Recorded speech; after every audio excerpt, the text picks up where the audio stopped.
My sister announced at Thanksgiving dinner that Mom and Dad are signing the house over to her and that I get absolutely nothing. As the whole table erupted in cheers, I did not shed a single tear. I simply wiped my mouth, smiled, and looked across the turkey directly at my father. Dad, I asked quietly, should I tell them? Or will you? His silver fork hit his plate with a loud clatter. The color drained from his face. My sister slammed her hands on the table and screamed, "Tell us what!" What my sister did not know was that the house she thought she was inheriting already belonged to me. Before I continue this story, let me know where you are watching from. Hit like and subscribe if you have ever had to stand your ground against a toxic family. I am 32 and grew up in upscale Atlanta.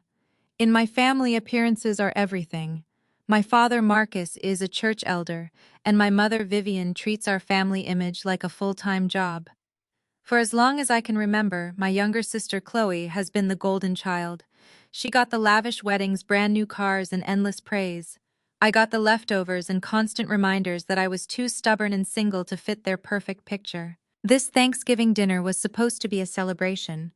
The dining room table was overflowing with soul food. Baked macaroni and cheese, collard greens, sweet potato pie, and a massive turkey sat arranged on my mother's china. Family members filled the chairs laughing and drinking wine. I was sitting quietly at the end of the table when my mother stood up and clinked her crystal glass with a spoon. The room fell silent as Vivian smoothed down her designer dress. "I have an announcement to make," my mother said, her voice dripping with sweetness. "Marcus and I have been thinking a lot about our legacy. We have decided to sign the deed to this house over to Chloe and her husband Brad. They are the future of this family." Then she turned her gaze directly to me, her smile hardening into a smirk. "Maya, since you are still single and refuse to settle down, you do not need a big house, so you get nothing." The entire table erupted into applause. My aunts and uncles cheered. Chloe squealed with delight and threw her arms around Brad. I sat there listening to the clapping, feeling the familiar sting of being the family scapegoat. But the real insult came a moment later. Brad, my white brother-in-law, who always acted like he was the smartest person in the room, leaned across the table. He flashed a smile that made my blood boil. "Do not be bitter, Maya." Brad said, his voice loud enough for the room to hear. "If you need a loan for a tiny apartment, my crypto firm can help you out. We know how hard it is for single black women in this economy. I am sure you are struggling with whatever jobs you are doing. Just let me know. I can be your savior." He chuckled at his own joke, and my mother laughed along with him. They expected me to lower my head. They expected me to run out of the room crying. But I was not that broken girl anymore. I had spent the last 10 years building an empire in secret, completely independent from their toxic control. I picked up my linen napkin, calmly dabbed the corner of my mouth, and placed it neatly on the table. The room grew uncomfortably quiet as I refused to break eye contact with Brad. Then I shifted my gaze to my father, who had been strangely silent. "Dad," I said, my voice steady and echoing clearly in the silent dining room, "should I tell them or will you?" My father froze. His hands began to shake. The silver fork slipped from his fingers and hit his plate with a clatter that made several people jump. He looked at me with terror in his eyes, unable to form a single word. Chloe slammed her hands down on the table, knocking over her wineglass. "Tell us what," she screamed, her perfect facade cracking instantly. "What are you talking about, Maya? Stop trying to ruin my moment." I reached into my designer tote bag and pulled out a thick, heavy bank folder. I tossed it right onto the center of the table, landing with a heavy thud next to the macaroni. "I am talking about this house is not yours to give away," I said, looking directly at my mother, whose smug smile vanished. "Dad secretly took out a $1.5 million mortgage on this property last year. He dumped it straight into Brad's scam crypto startup. And since Brad's company is nothing but smoke and mirrors, Dad defaulted on the payments. The bank foreclosed on this house yesterday morning." Chaos erupted. Vivian let out a scream and lunged toward my father, grabbing him by the collar. Brad went pale, his smirk replaced by panic as the family began whispering frantically. Chloe was hyperventilating, staring at the bank documents spilling out of the folder. Brad tried to raise his voice to defend himself, stammering about market fluctuations, but nobody was listening at all. The illusion of their life was burning to the ground in front of the entire family. I pushed my chair back and stood up, looking down at the people who had treated me like garbage for 32 years. And guess who bought that distressed debt from the bank this morning? I asked, my voice cutting through the screaming and crying. I bought it. I own the debt. I own the deed. I own this house. So wrap up your Thanksgiving dinner because you have exactly 72 hours to pack your bags and get out of my personal property. The dining room descended into absolute pandemonium the second the words left my mouth. My mother, Vivian, let out a sound that was half shriek and half growl. She spun around and delivered a stinging slap straight across Brad's face. The smack echoed off the high ceilings, leaving a bright red handprint on his pale cheek. Chloe gasped and grabbed her husband's arms, screaming at our mother, while my aunts and uncles scrambled out of their chairs, knocking over glasses of sweet tea and plates of yams. But Vivian was not finished. Her eyes, burning with a frantic, desperate rage, locked onto me. She marched down the length of the table, kicking a fallen chair out of her way. "You are going to tear up those papers right now," Maya, my mother, demanded. Her chest heaved as she pointed a manicured finger at my face. "I do not care what kind of stunt you think you are pulling. You are going to fix this. Family protects family. You do not throw your own parents out on the street over some money." I stood my ground, refusing to shrink back. Family protects family. I repeated the words slowly, letting the irony fill the room. "That is a fascinating rule, Mom. Does that rule apply to everyone, or just the golden child?" Because I remember a very different set of rules 5 years ago. Vivian's eyes darted nervously toward the extended family members who were now watching us in stunned silence. "Keep your voice down," she hissed. "No," I said loudly. "We are doing this right here. 5 years ago, I won a $30,000 academic scholarship for my master's degree. A check that came to this house. A check you intercepted and forged my signature on. You drained my entire future so you could pay for Chloe's lavish plantation-style wedding to Brad. You stole my education to buy ice sculptures and a horse-drawn carriage for her.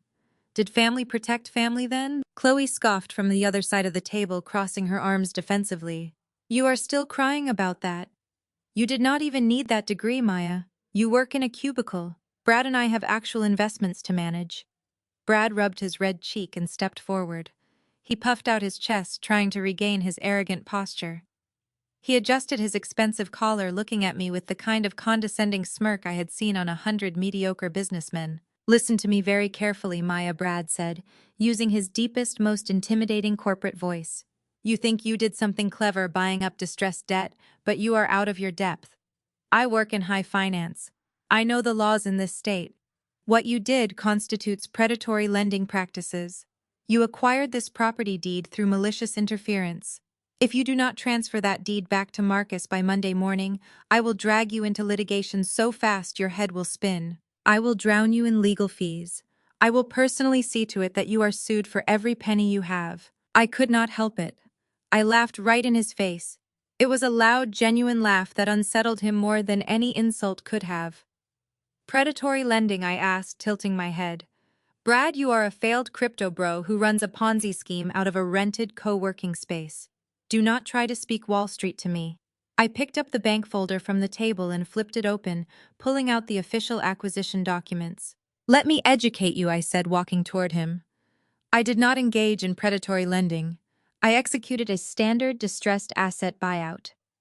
Dad's loan-to-value ratio on this property was over 90% because he leveraged the equity to fund your fraudulent Series A funding round. When you missed 3 consecutive balloon payments, the mezzanine debt triggered a default clause. The bank categorized it as a non-performing loan. My firm, Maya Sterling Holdings, acquires non-performing commercial and residential portfolios every single day. I bought this debt for pennies on the dollar through a blind corporate trust. It is completely legal, airtight, and absolutely non-negotiable." Brad's jaw dropped. The smugness melted off his face, replaced by pure, unadulterated shock. He looked at the documents in my hand, recognizing the corporate letterhead of one of the largest real estate development firms in the Southeast. "Your firm?" Brad stammered, stepping backward. "You are a developer." "I am the CEO," I corrected him. "While you two were playing rich on my stolen scholarship money, I was actually building an empire. So no, Brad. You will not drown me in legal fees. My legal team bills more in an hour than your entire fake company is worth. The reality of the situation finally crashed down on the room. Vivian grabbed the edge of the dining table, looking like she might faint. Chloe stared at me, her mouth hanging open, the realization hitting her that the sister she had mocked for years was actually a multimillionaire standing right in front of her. Suddenly, a heavy thud shook the floorboards. We all turned to look. My father Marcus had collapsed to his knees. The proud image-obsessed church elder was kneeling on the hardwood floor, his face buried in his hands. His shoulders shook with violent sobs. The sight of him crumbling should have brought me a sense of victory, but the sound of his weeping carried a dark, frantic panic that made the hairs on the back of my neck stand up. "Marcus, get up," Vivian ordered, embarrassed by his display of weakness. "We will figure this out. We will hire a lawyer. Get off the floor." But my father did not look at her. He lifted his tear-stained face and looked directly at me. His eyes were bloodshot and wide with a terror that went far beyond losing a house. "Maya," he choked out, his voice trembling so badly he could barely form the words. "Maya, I am so sorry. The house is not the worst part." I frowned, stepping closer to him. "What are you talking about, Dad? What could possibly be worse than losing the house?" He grabbed the edge of my dress, his hands shaking violently. "Brad's investors," he sobbed, gasping for air. "The venture capital firm in New York. They refused to back his crypto startup unless he had a guarantor with a flawless credit history and substantial liquid assets. Brad's credit was ruined. My credit was heavily leveraged. They needed someone pristine." A cold dread washed over me. The room felt like it was spinning. "What did you do?" I demanded, my voice dropping to a dangerous whisper. "I did not just mortgage the house, Maya," my father wept, refusing to let go of my dress. "I used your social security number. I used your financial history to guarantee Brad's entire business loan. If Brad's startup fails, and he defaults on those investors, they will not just take the house. You are legally responsible for all of it. If this company is investigated for fraud, you go to federal prison too." The shock of my father confessing to identity theft echoed in my ears long after I walked out of that dining room. My own father had handed my social security number to a white con artist just to keep up appearances. I did not shed a tear. I simply went home, slept for 8 solid hours, and woke up ready for war. At 9. The next morning, my executive assistant buzzed my intercom. I was standing by the floor-to-ceiling windows of my penthouse office in downtown Atlanta, looking out over the skyline I was actively helping to rebuild. My assistant's voice sounded highly amused. She told me a man named Brad and a woman named Chloe were at the front desk demanding to see me and claiming there had been a mistake because they were looking for a tiny cubicle. I smiled and told her to send them in immediately. The heavy mahogany doors to my executive suite swung open. Chloe marched in first, clutching her designer handbag like a physical shield, her jaw dropping as she took in the massive space. She stared at the panoramic city views, the original artwork by prominent Black artists on the walls, and the massive custom marble desk. Brad trailed closely behind her, his usual smug expression replaced by a deep, uncomfortable flush.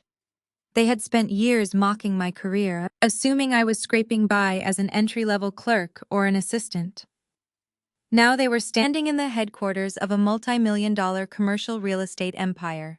My empire. Chloe found her voice first, her tone sharp with a venomous jealousy she could not hide. "What is this, Maya? Whose office are you borrowing to put on this little show?" I sat down in my leather executive chair and folded my hands neatly on the desk. "This is my company, Chloe. The one you said was just a silly hobby. Now what do you want? I have a 10:30 meeting with the City Zoning Commission, and you are wasting my valuable time." Brad stepped in front of my sister, tossing a thick legal document onto my marble desk. He slammed his hand down on top of it, leaning over in a blatant attempt to physically intimidate me. He puffed out his chest, adjusting his expensive collar, looking at me with the kind of condescending smirk I had seen on 100 mediocre businessmen. "I am not playing games with you, Maya," Brad snarled. "Your father made a massive mess, but we have a way out. You are going to sign this assumption of liability agreement. It legally transfers the $1.5 million debt entirely into your name, clearing my company and your parents of any wrongdoing. You clearly have the money to cover it. Sign it right now and save your own skin before things get ugly. I looked at the piece of paper, then back up at his flushed, arrogant face. And why exactly would I accept a fraudulent debt that my father committed identity theft to secure? Brad laughed, a harsh, ugly sound that reeked of absolute entitlement. Because you have no choice. Let me explain how the real world works for people like you. I play golf with the district attorney Maya. We are fraternity brothers. We drink at the same country club. If this goes to court, who do you think a judge is going to believe? A wealthy white tech founder with a pregnant wife, or an angry black woman who stole her elderly parents' house and is trying to ruin her own family out of spite? He leaned even closer, invading my personal space, lowering his voice to a threatening whisper. The system is not built for you, Maya. It is built for me. I will spin this narrative so fast, you will be the one facing federal charges for elder abuse and corporate espionage. I will make sure every news outlet in Atlanta paints you as a greedy monster. The system will crush you. Sign the paper. The silence in my office was absolute. I did not flinch. I did not raise my voice. I did not give him the angry emotional reaction he was heavily banking on to justify his racism and extortion. Instead, I calmly reached out and adjusted the watering pot next to the rare black orchids sitting on the edge of my desk. I pointed my manicured finger toward the base of the ceramic pot. Brad followed my gesture, his eyes locked onto a tiny pulsing red light hidden perfectly among the dark green leaves. Do you know what the best part about being a powerhouse commercial developer is? Brad, I asked, my voice deadly quiet and perfectly controlled. It is the top-tier security. That blinking light is a high-definition audio and video recorder.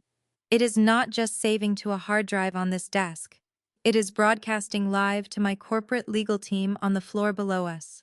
They just captured every single word of your extortion attempt, your racial threats, and your explicit admission of financial fraud.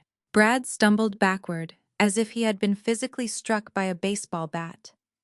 The blood drained completely from his face, leaving him the color of chalk. Chloe let out a terrified gasp, grabbing his arm as her eyes darted wildly around the room, looking for more cameras. I picked up my desk phone, pressed a programmed speed dial button, and put it on speaker. The dial tone echoed loudly in the tense room.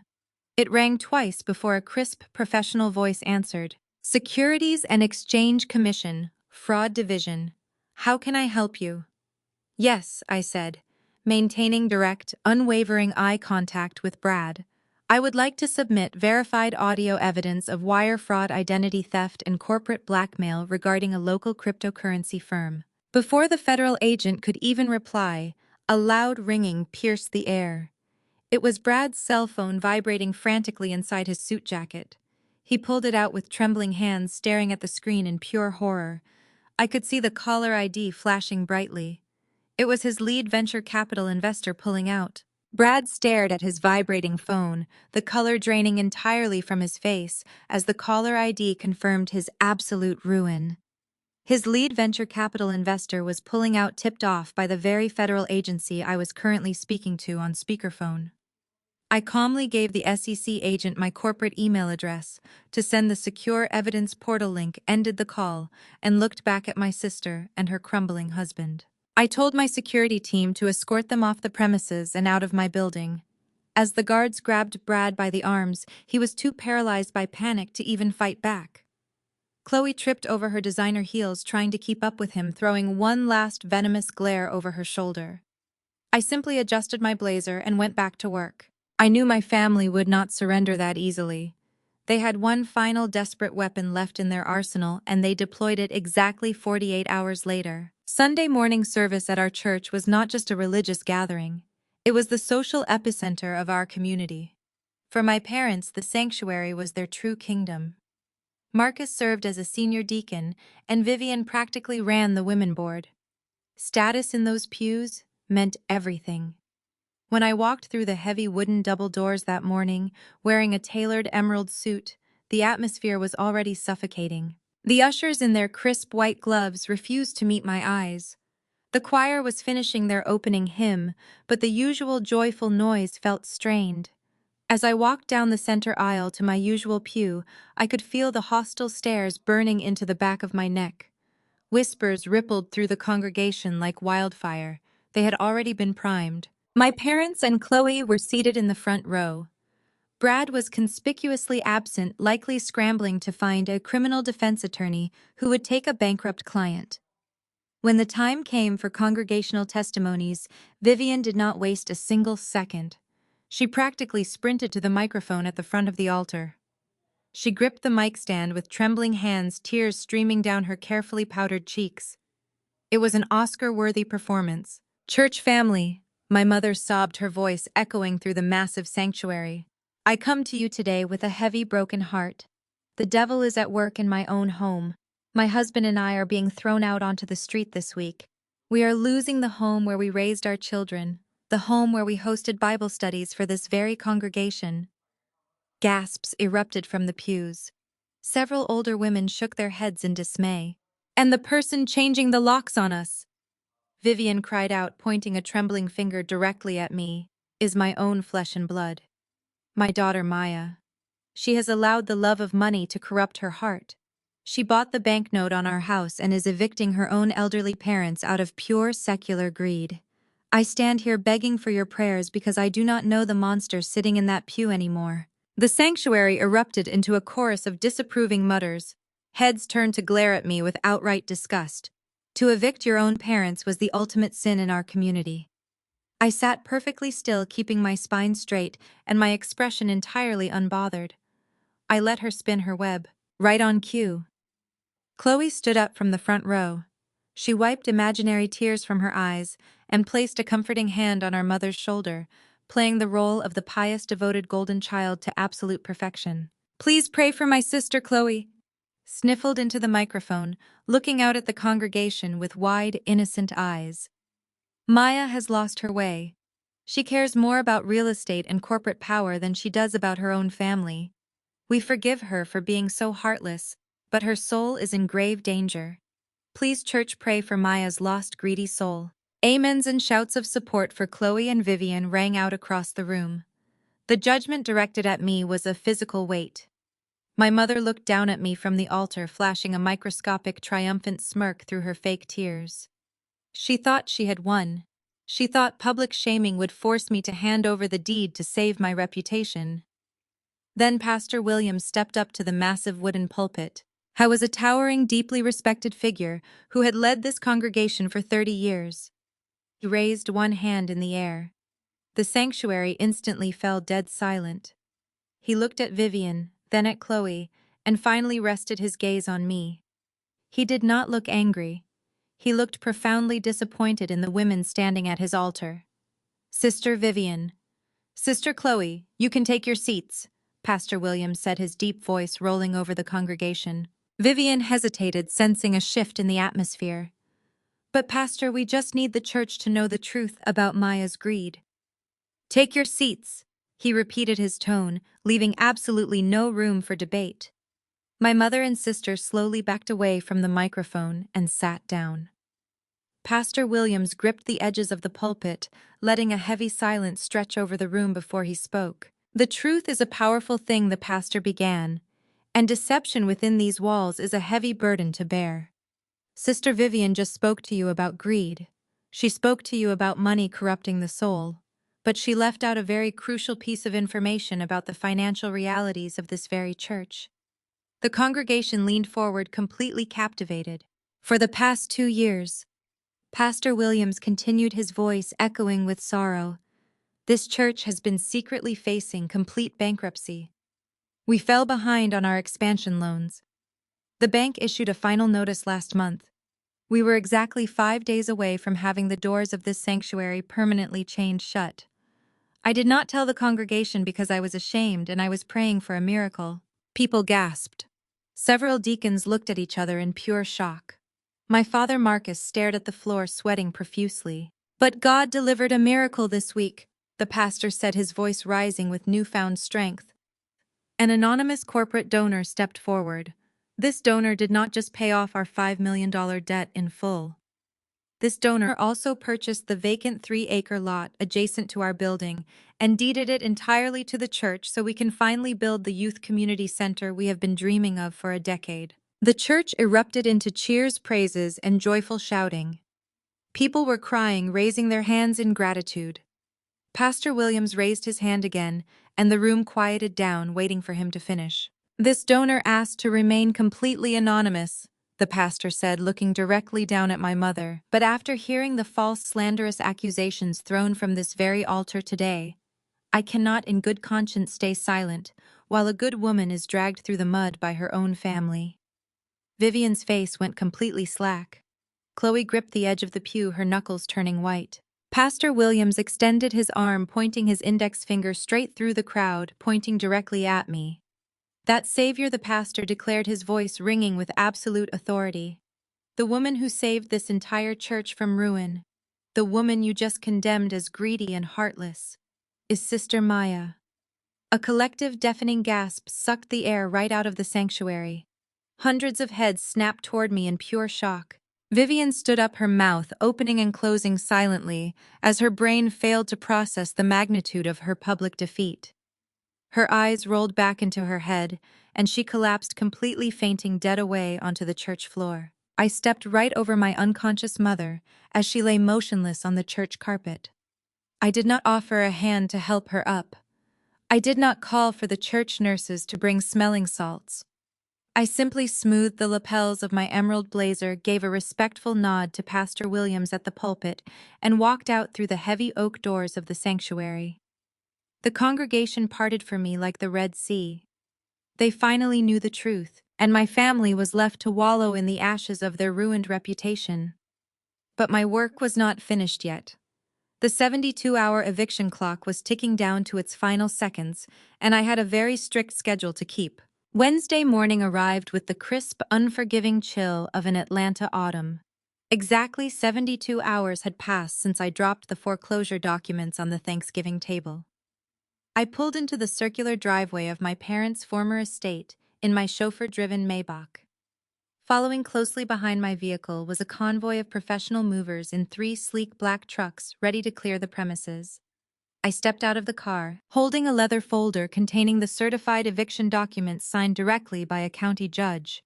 But instead of seeing moving boxes neatly stacked on the front lawn, I saw something else entirely. Fresh brass hardware gleamed brightly on the heavy mahogany front door. The locks had been changed. The front door swung open and Brad stepped out onto the wraparound porch, followed closely by my sister, Chloe. Chloe was wearing expensive designer maternity wear, clutching her stomach protectively, despite the fact that I already knew her little secret. Brad stood at the top of the stairs with his feet planted wide, an arrogant sneer plastered across his flushed face. He looked down at me like I was a peasant trespassing on a royal estate. "You can take your trucks and tell your movers to turn around." "Maya," Brad shouted from the elevated porch, crossing his arms tightly against his chest. "We know the law in this state. We have established permanent residency here. We are officially invoking squatter rights. You cannot legally force a pregnant woman out of her primary dwelling without a minimum 90-day court battle.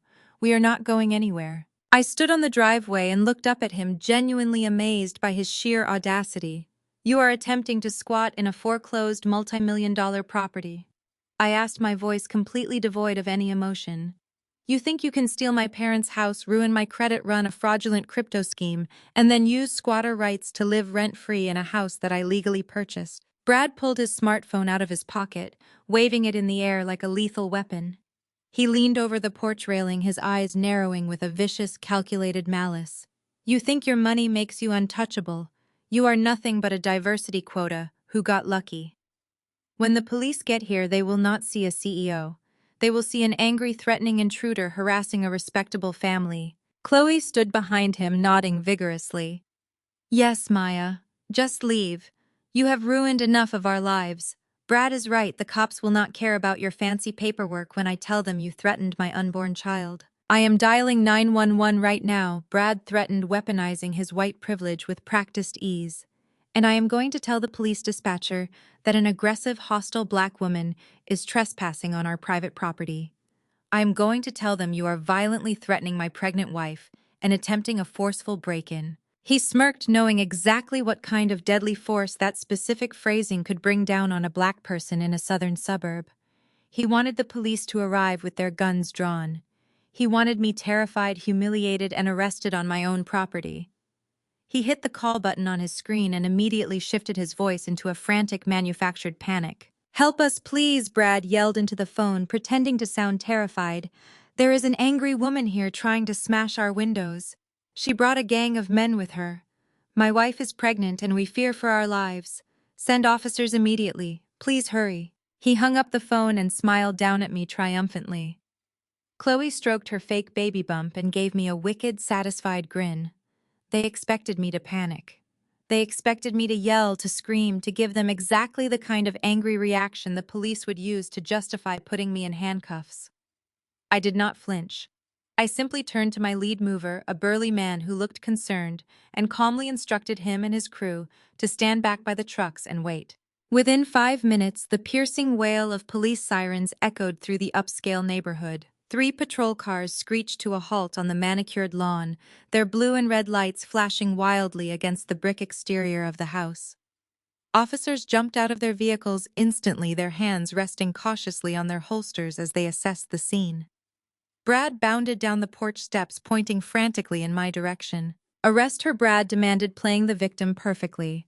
"She is trespassing and threatening my family. Get her off my property right now." Then the lead officer stepped out of the primary cruiser. It was Captain Marcus Jefferson, a highly decorated black veteran of the Atlanta Police Force. He was also the man who ran the inner-city youth mentorship program that my commercial real estate firm fully funded every single year. Captain Jefferson took off his aviator sunglasses and looked at Brad, then turned his attention to me. The hostile tension in the air evaporated the second we made eye contact. I was reviewing the precinct logs when this call came in. Captain Jefferson explained, his voice booming across the lawn. "I recognized the address from the eviction notice filed with our civil division yesterday. I decided to handle this dispatch personally to ensure no misunderstandings occurred." "Sister Maya," Captain Jefferson continued, his stern, authoritative face breaking into a warm, respectful smile as he walked right past Brad. "It is good to see you, though. I wish it were under better circumstances. Is this man giving you trouble on your property today?" Brad's jaw dropped open so wide it nearly unhinged. He looked between me and the police captain, his entire strategy of weaponized privilege completely backfiring in spectacular fashion. Chloe stopped rubbing her fake baby bump and gripped the porch railing, her face draining of color. I reached into my leather folder and calmly handed Captain Jefferson the official property deed, along with the stamped eviction order signed directly by the county judge. Captain Jefferson reviewed the legal paperwork carefully. He nodded, handed the documents back to me, and turned his attention back to my brother-in-law. He did not ask me to step back. He did not ask me to leave. Instead, Captain Jefferson reached onto his heavy-duty belt and unclipped a pair of solid steel handcuffs. "Brad," Captain Jefferson said, his voice dropping an octave as he stepped directly into Brad's personal space. "The FBI contacted our precinct early this morning. I have a federal warrant for your arrest for cryptocurrency wire fraud. Put your hands behind your back." The sharp click of the steel handcuffs locking around Brad's wrists rang out across the manicured lawn. The arrogance that had defined his entire existence vanished in a single second. His knees buckled slightly as Captain Jefferson firmly turned him around, ignoring the frantic, pathetic protests spilling from his mouth. Brad tried to invoke his country club connections one last time, stammering about his lawyers and his rights, but Captain Jefferson simply read him his Miranda rights in a booming, unbothered voice. Chloe watched her husband being hauled toward the back of the police cruiser and let out a blood-curdling scream. She threw herself against the wooden railing of the porch, dramatically clutching her slightly rounded stomach. "My baby," Chloe wailed, her voice echoing down the suburban street as neighbors began peeking through their curtains. "The stress is too much. You are killing my baby Maya. The shock is going to make me lose my child. Look what you are doing to your own family." Vivian, who had been hiding inside the house since the police arrived, suddenly burst through the front door, seeing her precious son-in-law in handcuffs and her golden child sobbing on the porch. My mother flew down the stairs like a woman possessed. She completely ignored the fact that Brad was being arrested for federal wire fraud. Instead, she marched straight up to me, her face twisted in pure, irrational rage. "You call your bank right now," Vivian demanded, pointing a shaking finger inches from my nose. You call your bank and you arrange to pay Brad's bail. It is going to be at least $500,000 for a federal hold, and you are going to cover every single penny of it today. You have to save your future grandchild from growing up without a father. I looked at my mother, marveling at her absolute delusion. She was demanding I drain my own accounts to rescue the man who had mocked me, belittled my race, and plotted to send me to federal prison using my stolen identity. I am not paying a dime for that criminal, I said, keeping my posture perfectly straight and my voice deadly calm. And do not try to weaponize a child to manipulate me, Mom. Especially not a child that does not even exist. The screaming on the porch suddenly stopped. Chloe froze, her hands still resting on her stomach. Her eyes darted toward me wide with a sudden suffocating panic. Vivian looked back and forth between us, her mouth hanging open. What kind of sick lie are you telling now? Vivian hissed, stepping closer to me. Your sister is 6 months pregnant. We have seen the ultrasound pictures. We painted the nursery. How dare you say such a vile thing just to get out of helping your family? I did not raise my voice. I simply unzipped my designer tote bag and pulled out my tablet. I tapped the screen, unlocking it, and opened a heavily encrypted email file sent to me by my private investigator late last night. I turned the screen around and held it up right in front of my mother's face. You painted a nursery for a silicone prop, I stated clearly, making sure my voice carried across the lawn to where Captain Jefferson was securing Brad in the cruiser. Chloe is not pregnant. She has not been pregnant for a single day of the last 6 months. Chloe let out a strangled gasp. Shut up, she shrieked, scrambling down the porch steps. Shut up, Maya. You are making things up because you are jealous of me. I swiped to the next photo on the screen. It showed a detailed bank transaction record alongside a receipt from a specialized theatrical prop company in Los Angeles. Yao bought a high-end silicone maternity belly for $800 4 months ago. I continued, my voice slicing through the crisp autumn air like a blade. You downloaded fake ultrasound images from a public medical forum on Google and photoshopped your name onto the digital files. I have the IP address logs from your laptop. Vivian stared at the screen, her hands trembling as she read the undeniable proof. But why? My mother whispered, her brain failing to process the depth of her golden child's deception. Why would she do this? I swiped to the final document in the file. It was a joint bank account ledger. Because Brad's crypto scheme was hemorrhaging cash, I explained, looking directly into Chloe's terrified eyes. They were broke. So Chloe faked a high-risk pregnancy to extort sympathy and cash from Brad's incredibly wealthy parents. For the past 6 months, his elite family has been wiring Chloe exactly $10,000 on the first of every month as a maternity wellness allowance. She used her fake unborn child to scam her in-laws out of $60,000 so she could keep buying designer bags and pretending she was rich while her husband was busy laundering money. Chloe burst into frantic tears, shaking her head wildly. It is not true, she sobbed, looking at Vivian for protection. She hacked my computer. She is framing me. Brad, who was leaning against the police car, stopped fighting the officers. He stared at his wife through the squad car window, his face a mask of utter betrayal. He did not know. Chloe had been running a solo scam on his own parents right under his nose. You have always been a parasite, Chloe, I said, taking a step toward her. You spent your whole life watching Mom steal from me to give to you. You watched her steal my college scholarship for your wedding. You watched Dad steal my identity for your husband. You learned from the absolute best. So when the money ran out, you stole a fake baby's identity to keep funding your delusions. Vivian looked like she was going to be sick. She grabbed her chest, finally realizing that the daughter she had worshipped was nothing but a calculating, greedy fraud. Before anyone could say another word, the low purr of an expensive engine caught our attention. A sleek black luxury town car slowly pulled up to the curb, parking directly behind Captain Jefferson's police cruiser. The tinted rear window slid down smoothly. The heavy car door opened and a sharply dressed older couple stepped out onto the asphalt. It was Brad's parents. They had flown in from New York to visit their son, arriving at the exact worst moment possible. They stood completely frozen on the edge of the manicured lawn. Their faces were pale and twisted with absolute horror. They had heard my loud, clear voice echoing across the yard. They had heard every single word of my revelation about the $60,000 extortion scheme and the fake pregnancy. The older woman adjusted her pearl necklace with a shaking hand, her eyes locking onto Chloe's silicone stomach. What Brad's mother asked, her voice trembling with an icy, devastating rage.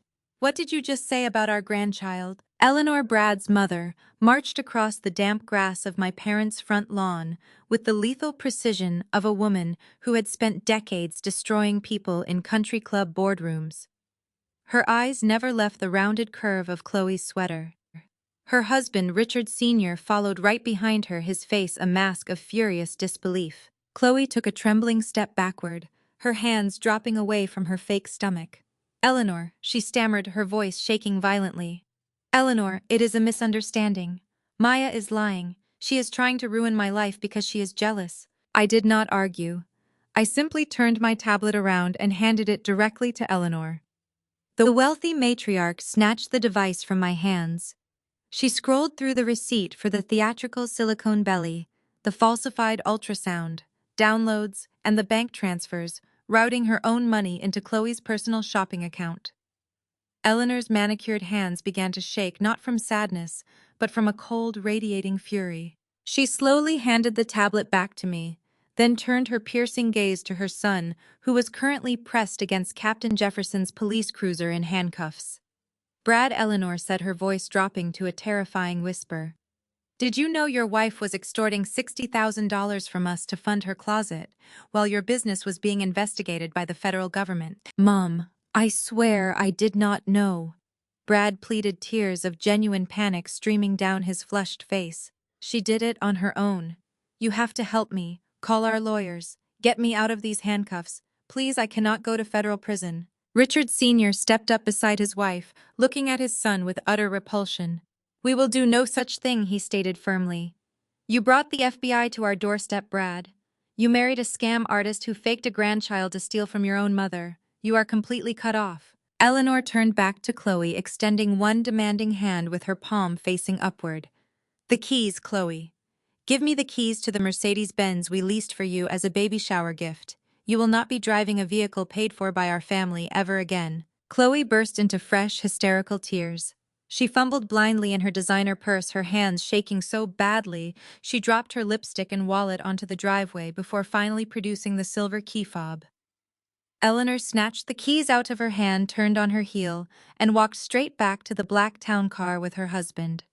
They drove away without looking back a single time. Captain Jefferson pushed Brad into the back of the police cruiser and slammed the door shut, securing the lock. The police cars pulled away, the sirens wailing as they took Brad to federal holding. Chloe was left standing on the lawn, completely stripped of her wealthy in-laws, her luxury car, and her arrogant husband. She spun around, her face twisted with a feral cornered panic, and locked eyes with our mother. This is your fault, Chloe screamed at Vivian, her voice cracking as she pointed a shaking finger at the woman who had worshipped her for 29 years. You told me to do it. You told me to secure the bag before Brad's money completely dried up. Vivian gasped, looking wildly at the neighbors who were openly watching the spectacle from their porches. Keep your voice down, Chloe. Are you out of your mind? I never told you to fake a pregnancy. Yes, you did, Chloe shrieked, stomping her foot on the grass. You said the only way a rich white family would keep paying my bills was if I gave them an heir. You helped me pick out the silicone belly online. You told me to buy the expensive one so it would look real under my clothes. You are the reason my husband just went to jail and I am standing here with nothing. Vivian's face turned a violent shade of purple. The facade of the perfect, respectable Christian mother shattered entirely. She lunged forward and slapped Chloe across the face with a sickening crack. The impact sent Chloe stumbling backward, clutching her stinging cheek. The golden child illusion was dead and buried right there in the front yard. They were finally tearing each other apart, devouring themselves just like I always knew they would. A sudden sharp wheeze broke through the sounds of Chloe's sobbing. I turned my head. My father, Marcus, was leaning heavily against the brick column of the front porch. He had been standing there the entire time, watching his pristine reputation, his church standing, and his family legacy burn down to ashes. His face was gray and shining with a thick, unnatural sweat. He clutched his chest with both hands, his eyes rolling back in his head. This was not one of Vivian's theatrical church faints. Marcus let out a terrible rattling groan and collapsed face first onto the concrete walkway. Dad Chloe screamed, forgetting her slapped cheek as she rushed toward him. Vivian froze, paralyzed by the sight of her husband unmoving on the ground. I did not panic. I simply pulled out my phone and calmly dialed for an ambulance, giving the dispatcher a precise description of a cardiac event. I might be done with them as a family, but I was not going to let a man die on my property. The ambulance arrived within minutes, loading Marcus onto a stretcher and rushing him to Atlanta General Hospital. Vivian and Chloe rode in the back of the ambulance, leaving me to secure my newly reclaimed house before I followed them to the emergency room in my own car. I needed to be there not for moral support, but to ensure they did not try to use my name on any hospital admission forms. When I walked through the sliding glass doors of the emergency room waiting area, I found Vivian standing at the billing counter. Her makeup was ruined, and she was aggressively tapping her fingernails against the glass partition. I need him in a private recovery suite immediately, Vivian demanded to the billing clerk, sliding a premium health insurance card across the counter. My husband has top-tier coverage. Run the card and get him a room with a view. The clerk, a tired-looking woman in blue scrubs, typed the information into her computer. She frowned, hitting the refresh button twice before looking back up at my mother. Ma'am, I cannot admit him under this policy, the clerk said flatly. This insurance policy was completely canceled 3 months ago. Vivian scoffed, slamming her hand on the counter. That is impossible. My husband pays the premiums on that policy annually. Run it again. I did run it, the clerk replied, turning her monitor slightly. It was not canceled for non-payment. It was a voluntary cash-out surrender. The entire cash value of the policy was withdrawn, and the account was permanently closed. Vivian froze. She slowly turned her head, looking away from the billing desk and locking her eyes on Chloe, who was sitting in a plastic waiting room chair. Chloe would not make eye contact.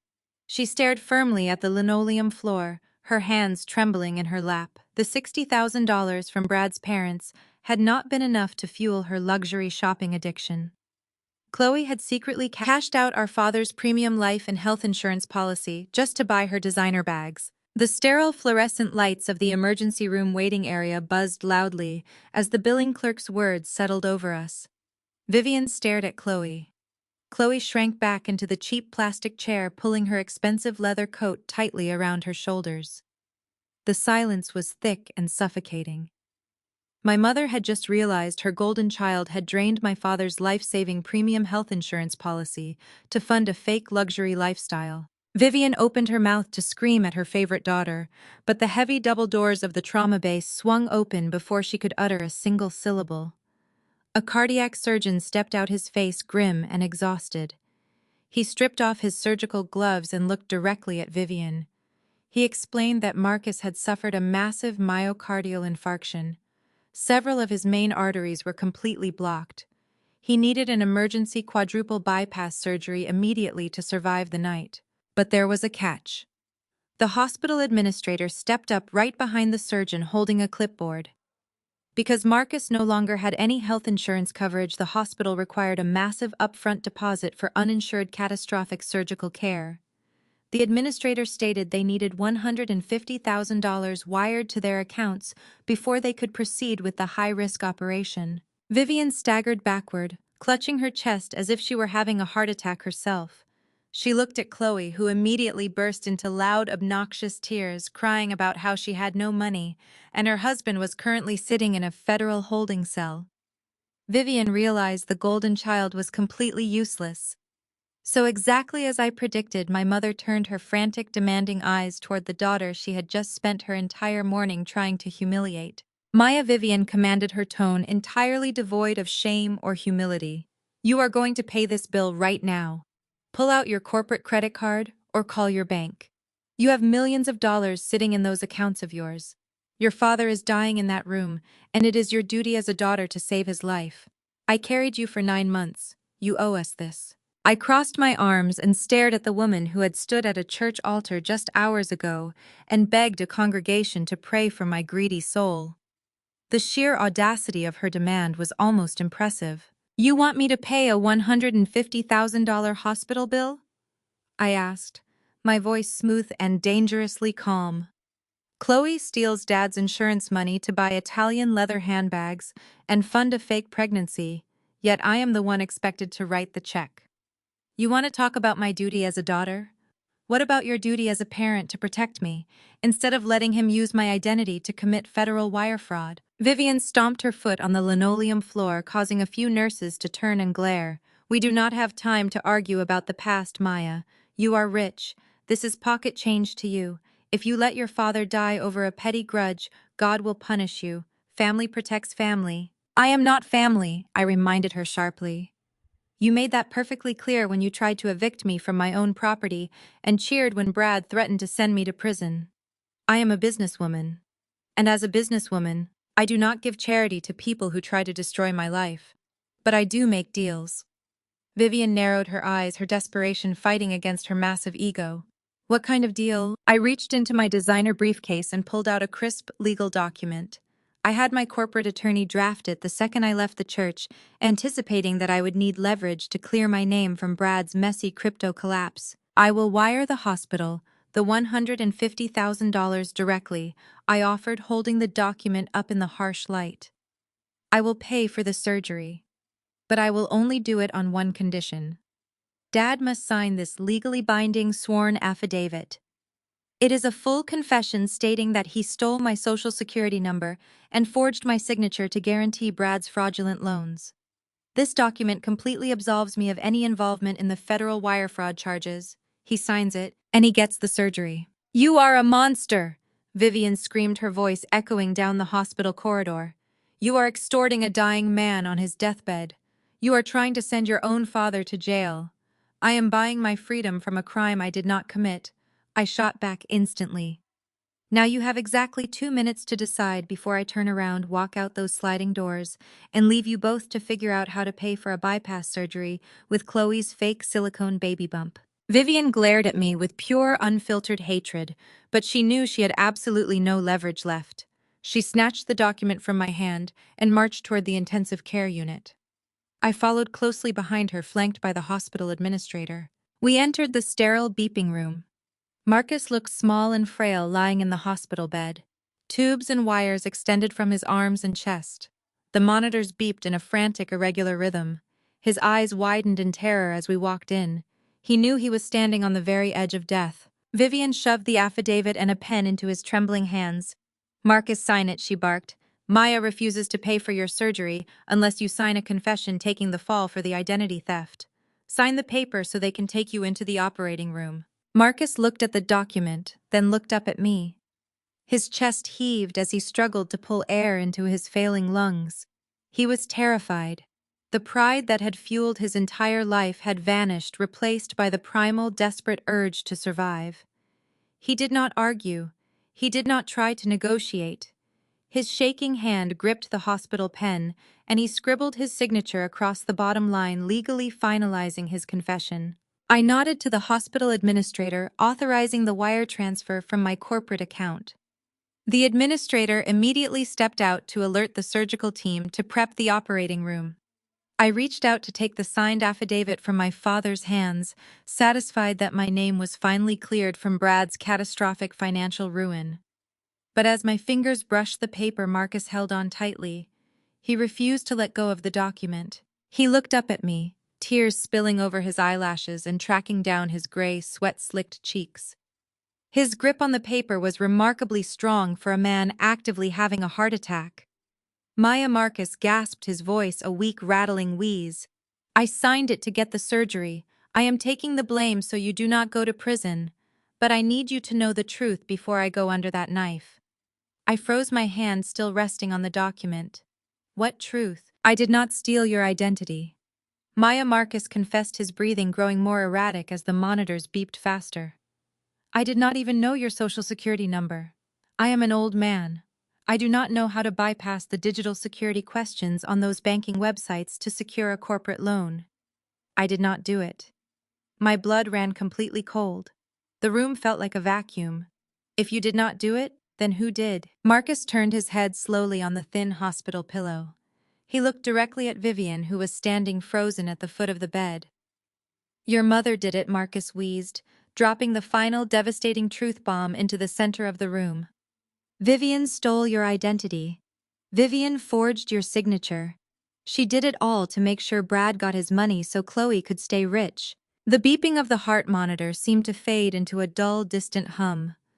I slowly turned my head away from the hospital bed and looked directly at the woman who had given birth to me.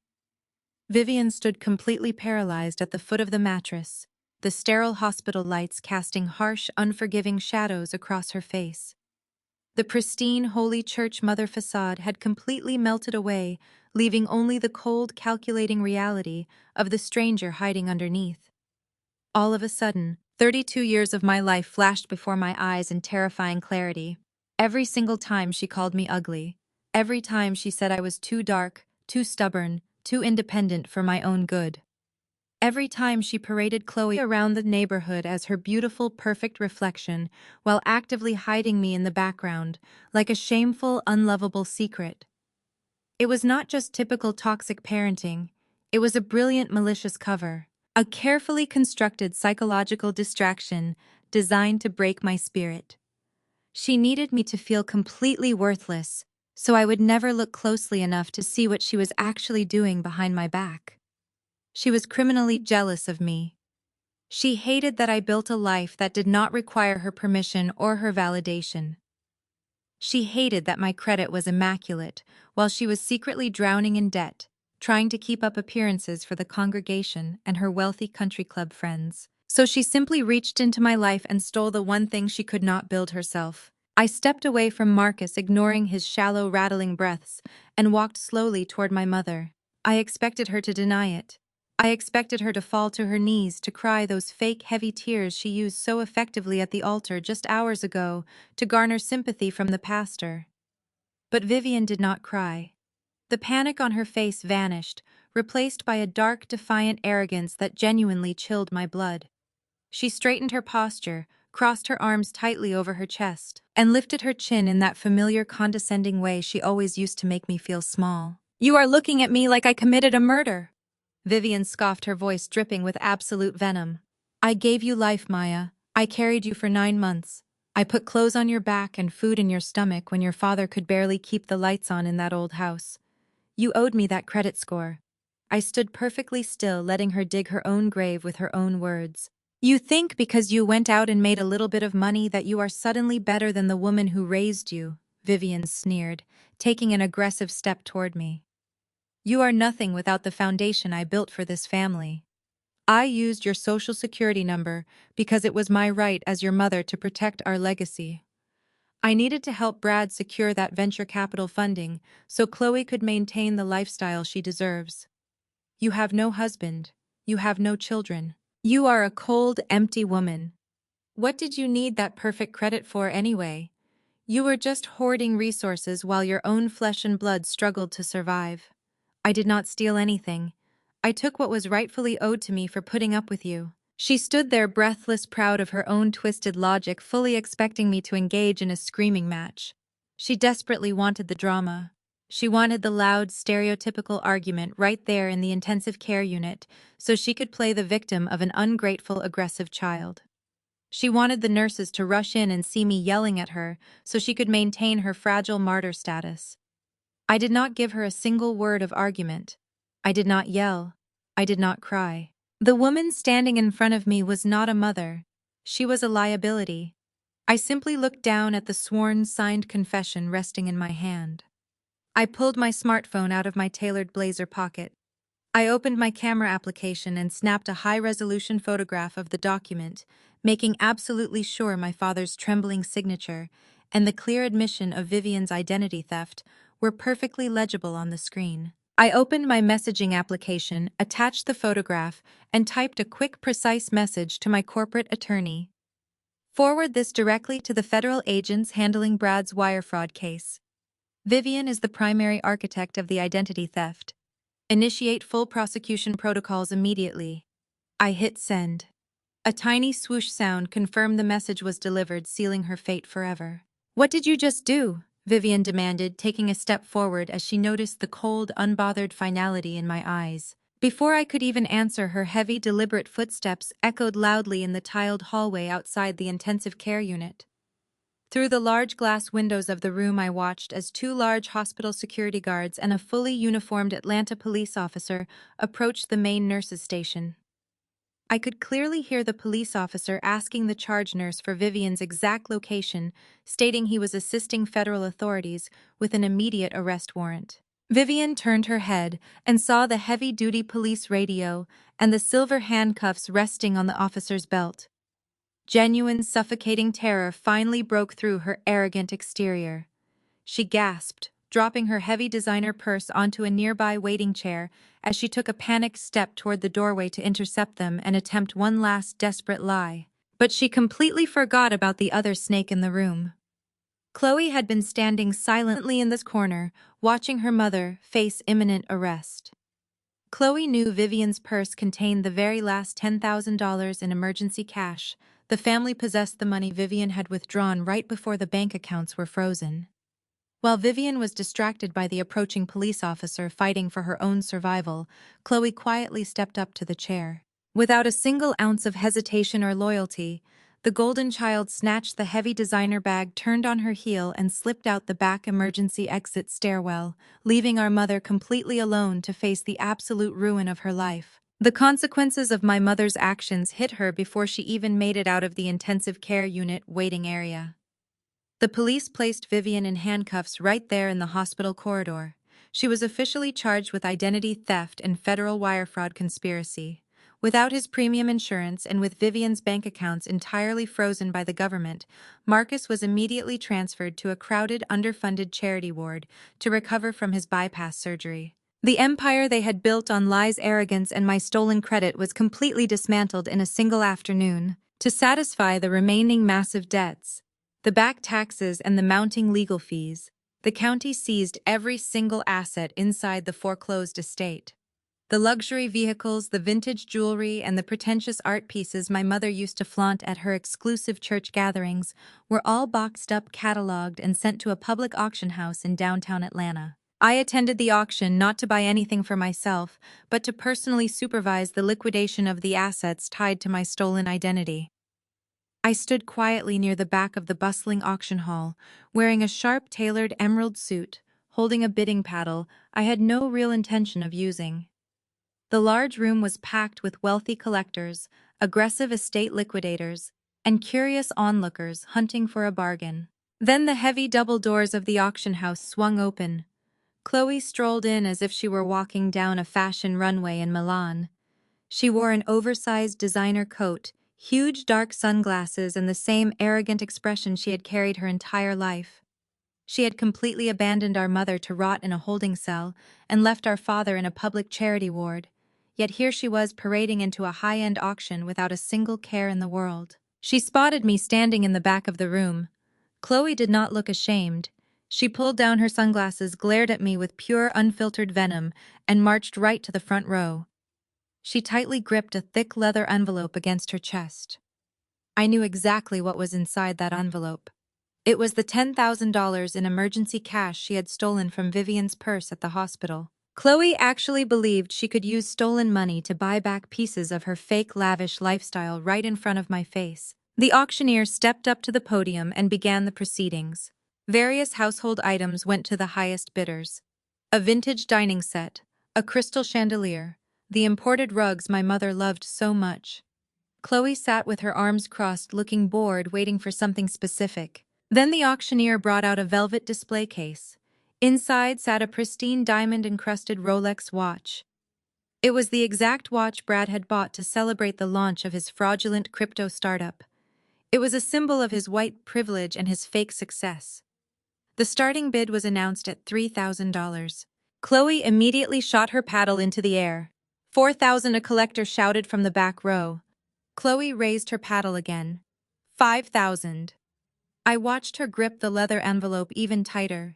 She was desperate to hold on to any symbol of her former wealth.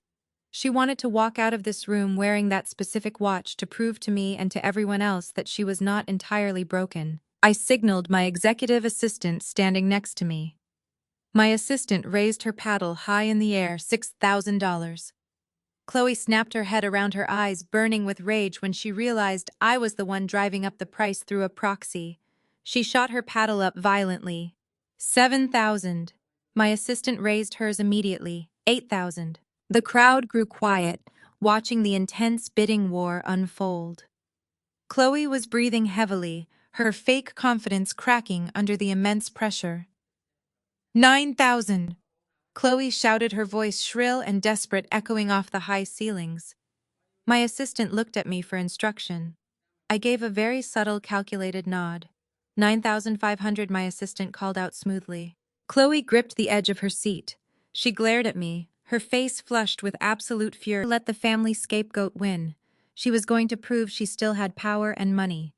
$10,000, Chloe screamed, slamming her paddle down on the chair next to her.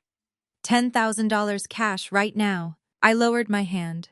I signaled my assistant to stand down entirely. The auctioneer called, going once, going twice, and slammed his heavy wooden gavel down on the podium. Sold to the young lady in the front row for $10,000. Chloe stood up, a massive, triumphant smirk spreading across her face. She looked directly at me, flipping her long hair over her shoulder, absolutely convinced she had just beaten the powerhouse CEO sister at her own game. She thought she had reclaimed her dignity. Chloe strutted proudly up to the auctioneer's payment podium. She unzipped the leather envelope and pulled out the thick stacks of $100 bills she had stolen from our mother's purse while Vivian was facing the police. She slammed the cash down on the counter with a loud smack, demanding the velvet box containing the watch. I stepped out from the shadows at the back of the room. I walked calmly down the center aisle, but I was not alone. A tall, serious man in a dark suit walked right beside me, flashing a federal badge clipped to his belt. Chloe reached for the velvet box, but the federal agent stepped forward and slammed his hand down firmly on top of the cash. Chloe gasped, stumbling backward in shock. I stood right next to her, looking down at the stacks of bills on the counter. "You really thought you won, Chloe," I said, keeping my voice cold and loud enough for the entire auction hall to hear.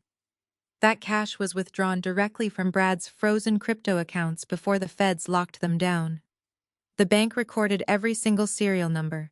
It is marked evidence of federal money laundering. The federal agent stepped up to the payment counter and placed his heavy hand firmly over the stacks of $100 bills. He pulled a thick plastic evidence bag from his jacket pocket and began sweeping Chloe's stolen money straight into it. Chloe let out a desperate, high-pitched shriek. She lunged forward, her acrylic nails scratching against the polished wood of the auctioneer's podium, trying to snatch the cash back.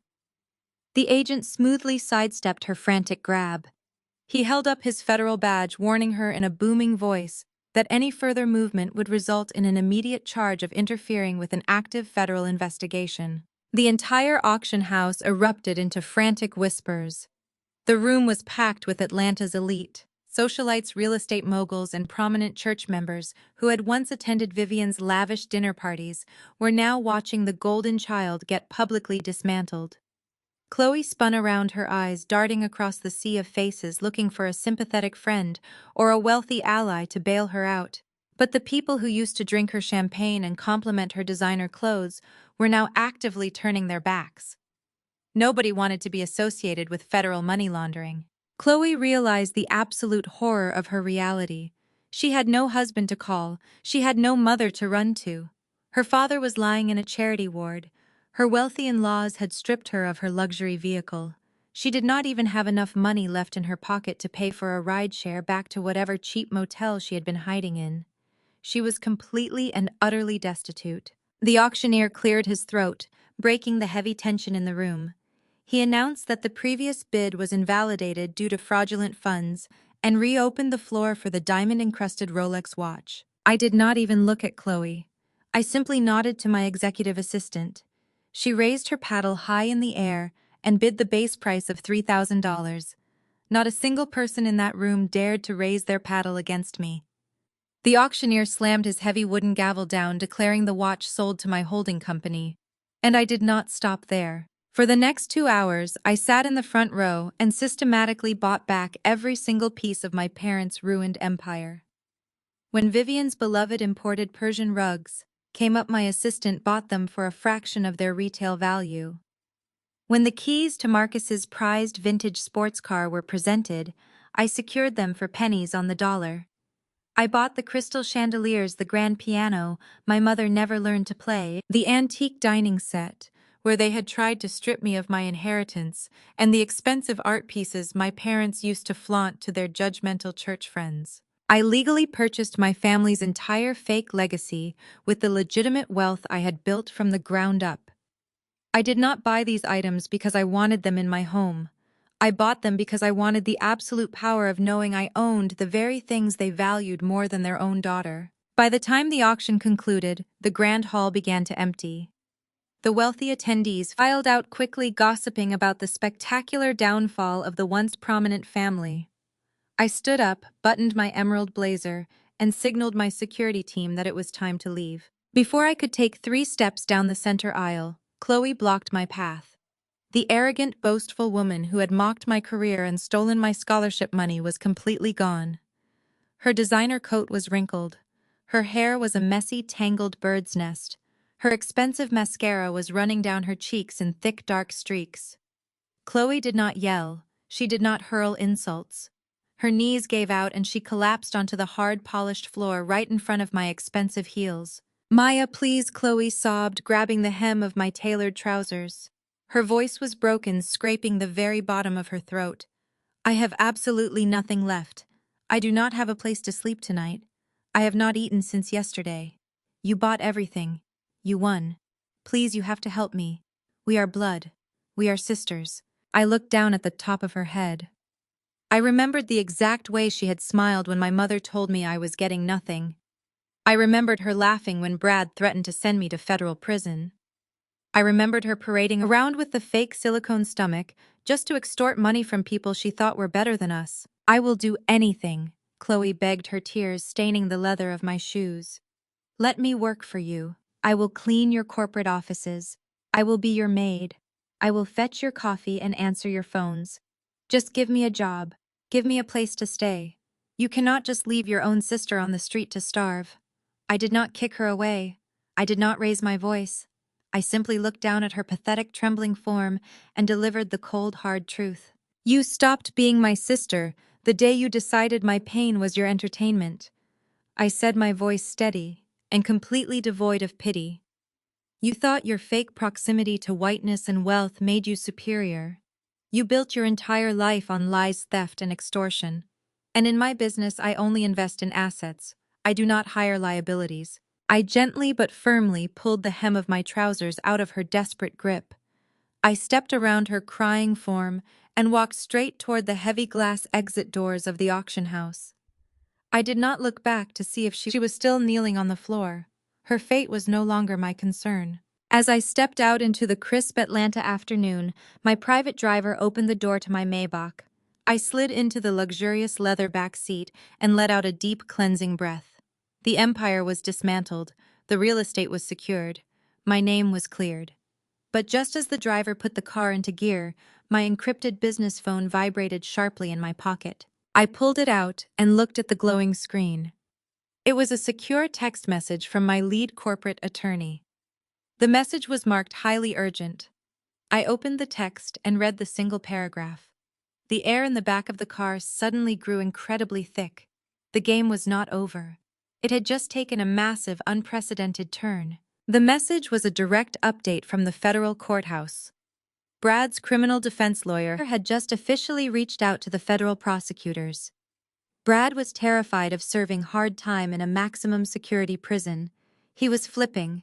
He was offering the federal government a comprehensive plea deal. Brad was formally agreeing to testify under oath that he was merely the face of the crypto scam. He had handed over a hidden hard drive containing thousands of encrypted emails and bank routing numbers. The evidence proved that he did not architect the wire fraud alone. Brad was ready to testify in open court that his beloved wife Chloe was the actual calculating mastermind behind the entire multi-million-dollar Ponzi scheme, all in exchange for a lighter prison sentence. 6 months later, the heavy mahogany doors of the federal courthouse in downtown Atlanta stood as the final battleground. I walked through the metal detectors wearing a tailored charcoal suit. A swarm of local reporters flashed their cameras shouting questions about the cryptocurrency collapse. I ignored them all, flanked by my legal team. I was subpoenaed as a key witness for the federal prosecution. Today, I permanently cleared my name from the wreckage my family tried to bury me under. Inside the courtroom, the tension was boiling over. I took my seat right behind the prosecution table. I spotted Chloe sitting alone in the back of the public gallery.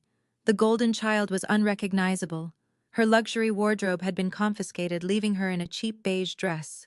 She chewed her fingernails down to the quick, her eyes darting around the room with frantic energy. She looked absolutely terrified. When our eyes met, she silently mouthed, "Please." I turned my head and looked straight forward. At the defense table, Brad sat hunched over, his hands clasped tightly together. The arrogant, privileged tech founder, who used to brag about his golf buddies at the district attorney office, now looked like a shattered, pathetic shell of a man. His high-priced defense attorneys had abandoned him when his funds dried up, leaving him with an exhausted public defender. The federal prosecutor called Brad to the witness stand. The courtroom fell dead silent. Brad swore to tell the truth, his voice shaking. He realized weeks ago the sheer volume of financial evidence meant he was going to prison. His only remaining strategy was self-preservation. To shave a few years off his sentence, Brad agreed to a cooperation plea deal. He was about to throw the woman he married directly under the bus. Brad adjusted his microphone and looked directly at the jury. He played the role of the overwhelmed, manipulated husband perfectly. He testified that the cryptocurrency startup was initially a legitimate venture, but the financial pressure at home became unbearable. He claimed Chloe constantly demanded more money, threatening to leave him if he could not maintain her lavish lifestyle. The prosecutor projected the hard evidence onto the digital monitors facing the jury box. They were encrypted emails retrieved from a hidden hard drive. The courtroom gasped as Chloe's own words were displayed in high definition. The emails proved Chloe knew the crypto startup was operating as a fraudulent Ponzi scheme for over a year. She explicitly instructed Brad to siphon investor funds from the secured digital wallets to pay for custom closet renovations and luxury European vacations. She outlined a plan to mask the stolen wire transfers as consulting fees paid to a fake shell corporation. "You lying coward!" Chloe shrieked from the back of the gallery, jumping to her feet. Her face flushed dark red with absolute fury. "You forced me to set up that account." The federal judge slammed her wooden gavel down so hard it echoed like a gunshot. She warned Chloe one more outburst would result in immediate removal and a contempt charge. Two bailiffs stepped toward the gallery. Chloe sank back into the wooden bench, sobbing uncontrollably into her hands as she watched her husband systematically dismantle her life to save his own skin. When Brad stepped down, the prosecution called me to the stand. I walked up to the witness box with absolute composure. I did not need to lie, deflect, or play the victim. I just needed to deliver the surgical, devastating truth. Under oath, I detailed the Thanksgiving dinner ambush. I explained how my father confessed to using my social security number to illegally guarantee Brad's loans because his credit was ruined. Then the prosecutor asked about my meeting with Brad. I confirmed his extortion attempt and presented the flash drive containing the hidden security camera footage from my corporate office. The prosecutor played the audio recording for the entire court. Brad's racist, privileged threats bounced off the courtroom walls. The jury listened in horrified silence as Brad bragged about the system protecting wealthy white men and crushing angry black women.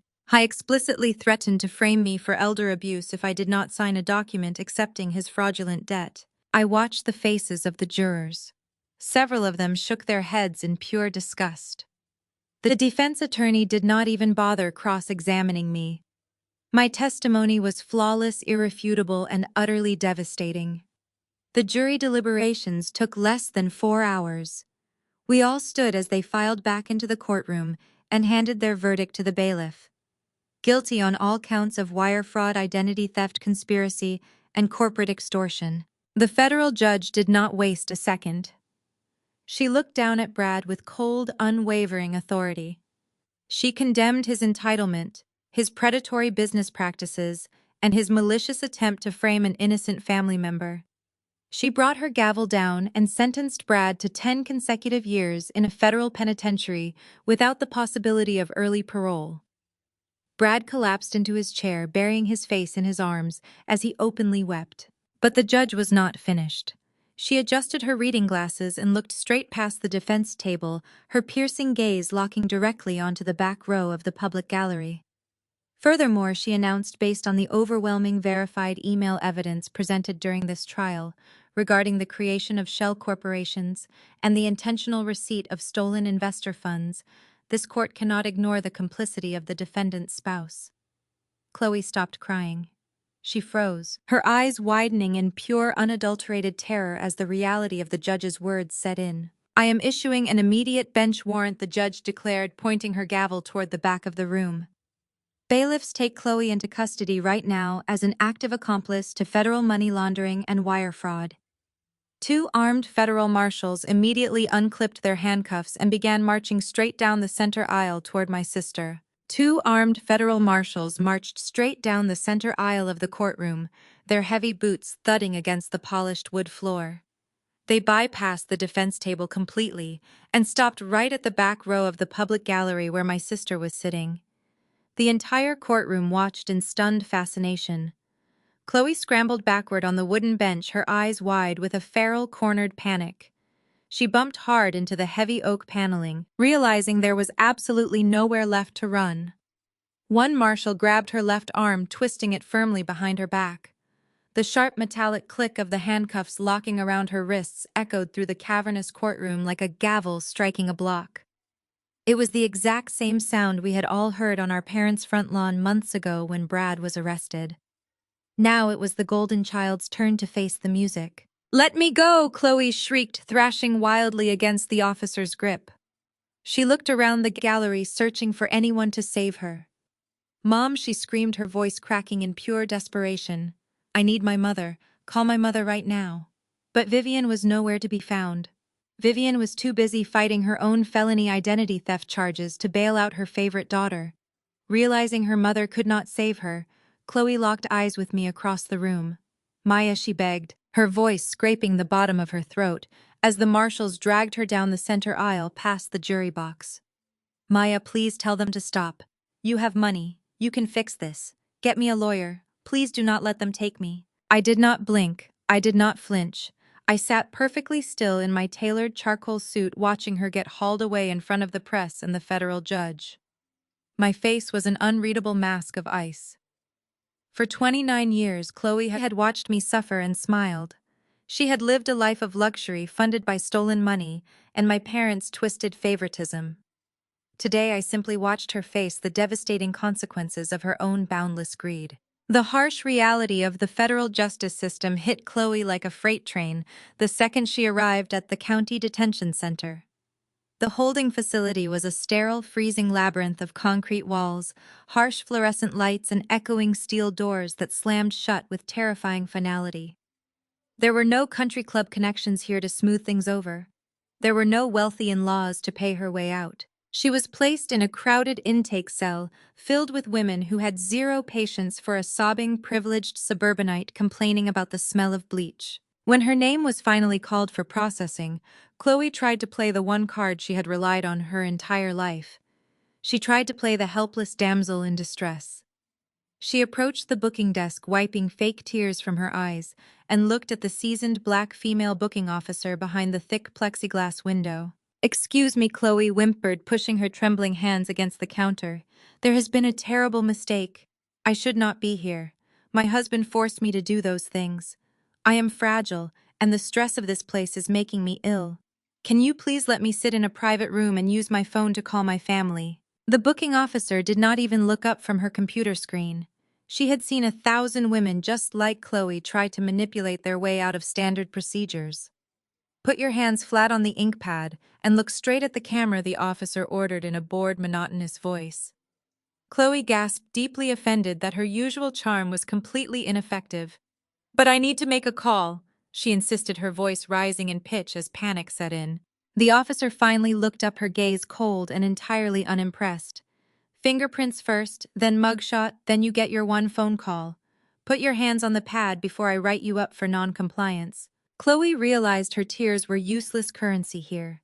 She submitted to the fingerprinting, her shoulders shaking with genuine terror as the camera flashed, capturing her ruined, tear-streaked face for her federal mugshot. Next came the ultimate stripping of her identity. She was marched into a changing room and ordered to strip off her beige designer dress. The officer confiscated her expensive undergarments, her remaining jewelry, and her leather shoes. In their place, Chloe was handed a stiff, scratchy neon orange jumpsuit and a pair of cheap plastic sandals. She looked at herself in the stainless steel mirror bolted to the wall. The beautiful, untouchable golden child was entirely gone. She was just another federal inmate facing a decade behind bars. 3 days later, I walked through the heavy security doors of the county jail visitation center. I wore a crisp white blouse and emerald trousers, the sharp clicking of my heels, contrasting with the shuffling steps of the inmates on the other side of the glass. I took a seat in the cramped booth and picked up the heavy black telephone receiver. A door on the opposite side of the reinforced glass opened. A guard escorted Chloe into the booth. She looked completely broken. Her hair was unwashed and tangled. The oversized orange jumpsuit hung loosely on her frail frame. When she saw me sitting there, she lunged forward, pressing both hands desperately against the thick glass partition. She snatched up her receiver with trembling hands. Maya Chloe sobbed, tears spilling down her pale, exhausted face. "Thank God you came. It is an absolute nightmare in here. The food is disgusting. The bed is freezing cold. The other women keep looking at me. You have to get me out of here. You know the best corporate lawyers in Atlanta. You have the money to post my bail. Please, Maya, you cannot leave me in this horrible place." I sat perfectly still, holding the phone to my ear, listening to her beg. She did not apologize for stealing the money. She did not apologize for letting Brad threaten to send me to prison. She only cared about her own personal discomfort. She still believed I existed solely to serve her needs. "Maya, please say something." Chloe pleaded, her voice cracking loudly. "We are blood. We are sisters. You have to protect me." I leaned forward slowly, bringing my face just inches from the thick glass partition. I looked directly into her terrified, bloodshot eyes, feeling a profound sense of closure. "You stopped being my sister the day you smiled when Mom told me I was nothing." I said, my voice steady, cold, and echoing with absolute finality. "Enjoy the food here, Chloe. It is just like the scraps you used to leave for me." I walked out of that county jail without looking back, leaving Chloe to the harsh reality of her own choices. My focus shifted entirely back to the empire I had built with my own 2 hands. 48 hours later, I was standing at the head of a massive, polished mahogany conference table in the executive boardroom of Maya Sterling Holdings. We were in the middle of closing a $60 million urban revitalization project. Seated around the table were top-tier institutional investors from New York and Chicago. I was finalizing the zoning agreements, projecting total confidence in absolute control, when a sudden violent commotion erupted right outside the frosted glass doors of my boardroom. The heavy doors flew open, crashing loudly against the wall stops. My executive assistant stumbled backward, frantically trying to block the intruder. But the intruder was not a rival developer. It was Vivian. My mother had apparently posted bail for her federal identity theft charges. She looked completely unhinged. The perfectly tailored church suits and immaculate silk scarves she used to flaunt were gone. She wore a wrinkled trench coat, her hair was a mess, and through the slit of her trousers, I could clearly see the bulky black plastic of a court-ordered ankle monitor strapped to her leg. She bypassed my assistant entirely and marched straight into the center of the boardroom, completely ignoring the fact that she was interrupting a multi-million-dollar corporate negotiation. "You are going to fix this right now, Maya!" Vivian shrieked, her voice echoing aggressively off the acoustic ceiling panels. The investors sitting around the table froze, staring at the frantic woman in absolute shock. Vivian slammed her hands down on the polished wood of my conference table, leaning forward with a terrifying, delusional entitlement. "You are going to call the district attorney and drop those identity theft charges against me today. Then you are going to rip up that eviction notice for the house. and you are going to wire a retainer fee to the best criminal defense firm in Atlanta to get Chloe out of that filthy jail cell. You have the money. I know you have it. I stood perfectly still at the head of the table. I did not raise my voice. I did not show a single ounce of embarrassment or fear. I simply looked at the woman who had spent decades trying to crush my spirit. You are trespassing on private corporate property, I said, keeping my tone deadly calm and professional. I suggest you turn around and walk out those doors before you violate the terms of your bail release. Vivian scoffed loudly, throwing her arms up in the air. I am your mother. You do not speak to me about trespassing. I gave you life. God will punish you for disrespecting me like this in front of these people. You think because you sit in a fancy glass tower that you can throw your own family to the wolves. You owe me. You owe your sister. We are your blood. Her weaponization of religion and maternal guilt was textbook. It was the exact same manipulation tactic she used to control my father and brainwash the congregation. But she fundamentally misunderstood the environment she had just barged into. She expected me to cower to preserve my professional reputation. She thought a black woman in corporate America would be so terrified of a public scene that I would cave to her demands just to make her go away quietly. She was entirely wrong. I calmly placed my presentation laser pointer on the table. I looked directly at my high-profile investors, offering them a polite, reassuring smile. Gentlemen, I apologize for this unauthorized interruption, I said smoothly. Please excuse me for just one moment while I handle a minor security liability. I stepped away from the projector screen and walked slowly down the length of the boardroom until I was standing face to face with Vivian. I did not yell. I did not give her the chaotic, emotional screaming match she desperately wanted to use to victimize herself. Instead, I reached into the pocket of my emerald suit jacket and pulled out my smartphone. You want to talk about how a mother treats her blood? I asked quietly. Let us share that truth with the room. I opened my audio files, navigated to a specific recording from 5 years ago, and maximized the volume. It was a voicemail Vivian had left me on the exact day I launched my company, the day I had begged her for a small loan to secure my first commercial lease. I hit play and held the phone up high. Vivian's voice, cruel, sober, and vicious, blasted through the silent boardroom. You are a useless waste of space, Maya. You will never be half the woman your sister is. Stop calling me for money to fund your pathetic little fantasies. You are an ugly, ungrateful failure and you will die with nothing. Do not ever call this house again. The recording clicked off. The absolute silence in the boardroom was deafening. The investors stared at Vivian in pure disgust. The carefully crafted illusion of the loving, disrespected mother evaporated instantly, exposing the toxic, abusive reality she had desperately tried to hide. Vivian's jaw dropped open. The color drained from her face as she looked around the room, realizing that these wealthy, influential people now saw her exactly for what she was: a fraud, a criminal, an abuser. You are not a mother, I stated, my voice slicing through the heavy air. You are just an identity thief currently out on bail. I turned my head and gave a sharp, precise nod toward the hallway. In seconds, my elite corporate security team entered the boardroom. They were a squad of fiercely professional, highly trained, all-black female security officers. They moved with absolute precision, surrounding Vivian in a tight, inescapable circle. Escort this trespasser off my property, I ordered, my voice ringing with unwavering authority. If she ever steps foot inside this building again, press full criminal charges for trespassing and harassment. Do not let her stop until she hits the pavement outside. Vivian snapped out of her shocked paralysis and began fighting wildly as the security officers gripped her arms. You cannot do this to me, Vivian screamed, kicking her feet as they easily lifted her off the floor. I am your mother. You are going to burn in hell for this, Maya. You hear me? You are going to burn. The heavy mahogany doors swung shut, cutting off her frantic, desperate shrieks. Her reputation in the corporate world, her church standing, and her delusion of control were completely and permanently destroyed. I turned back to the conference table, smoothed my blazer, and looked at my investors.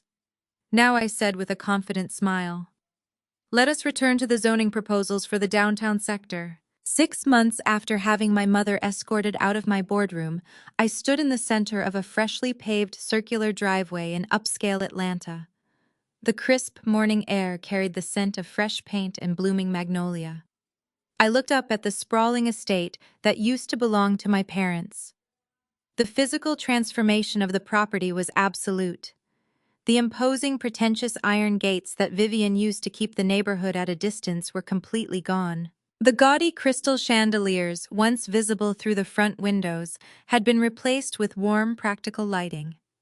The massive, formal dining room, where my family had maliciously ambushed me on Thanksgiving, was now partitioned into bright, secure living quarters. I had gutted the entire property right down to the studs. I ripped out every single trace of my mother's toxic vanity and my father's hollow ego. I did not renovate this multi-million-dollar property to flip it for a profit. I had a much better return on investment in mind. A heavy diesel engine rumbled down the quiet suburban street, breaking the morning silence. A large chartered bus turned into the driveway and came to a gentle halt near the wraparound porch. The hydraulic doors hissed open. It was not a wealthy new family arriving to claim their piece of the suburban dream. It was a group of weary, resilient Black women and their children. They were arriving directly from a local domestic violence shelter. I stepped forward as the shelter director. A formidable Black woman named Sarah walked down the steps. Sarah pulled me into a fierce, genuine hug. She stepped back and looked at the massive house with tears shining in her eyes. I watched as the women and children filed out of the bus. Some carried their entire lives in standard-issue garbage bags. Others clutched toddlers to their chests, their eyes wide with disbelief as they looked at the luxurious, fortified sanctuary that was now theirs. For 32 years, this house had been a fortress of emotional abuse. It was a place where my mother weaponized her conditional love and my father enabled my psychological destruction. I had spent my entire childhood feeling entirely unsafe within these brick walls. Now I was rewriting the history of this property. I converted my family's house of toxicity into the Sterling Haven Transitional Home. It was a fully funded, state-of-the-art safe house for Black women escaping physical and emotional abuse. They would live here rent-free. They would have access to on-site career counseling, financial literacy programs, and trauma therapists. I made sure no woman stepping onto this property would ever have to beg for her survival the way I once did. The driveway was not just filled with new residents. 2 local Atlanta news vans were parked on the street. Reporters and camera crews were setting up their equipment on the lawn, ready to cover the ribbon-cutting ceremony live on the morning broadcast. The story of a powerhouse CEO turning a foreclosed luxury estate into a domestic violence shelter was a massive media event. I stood on the top step of the porch, looking out at the flashing cameras and the crowd of supportive community members who had gathered to witness the opening. Pastor Williams, the same man who had bravely defended me against my mother's vicious smear campaign at the altar, months ago stepped up to the wooden podium we had set up on the porch. He adjusted his microphone, his deep resonant voice commanding instant respect and absolute silence from the bustling crowd. "We are gathered here today to witness a true resurrection," Pastor Williams announced, looking proudly at the women standing near the entrance. "Scripture tells us that a house built on sand will surely wash away when the storm comes." The previous foundation of this estate was built on pride, deception, and greed. And exactly as promised, that foundation crumbled. But Sister Maya did not just clear away the wreckage. She brought in solid rock. She transformed a place of sorrow into a beacon of supreme salvation. She took the darkest chapter of her own life and used it to light a path for others. The crowd erupted into passionate applause. Several of the women from the shelter wiped tears from their cheeks. I accepted a large pair of ceremonial golden scissors from Sarah. I looked at the thick red ribbon stretched across the mahogany front doors. I thought about Brad sitting in a federal penitentiary. I thought about Chloe shivering in a county jail cell. I thought about Vivian stripped of her corporate respectability and her church crown, rotting in whatever cheap motel she had managed to find.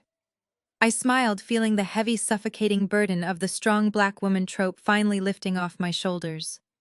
I did not have to absorb my family's poison anymore. I squeezed the handles of the scissors together, slicing cleanly through the red ribbon. The reporters cheered.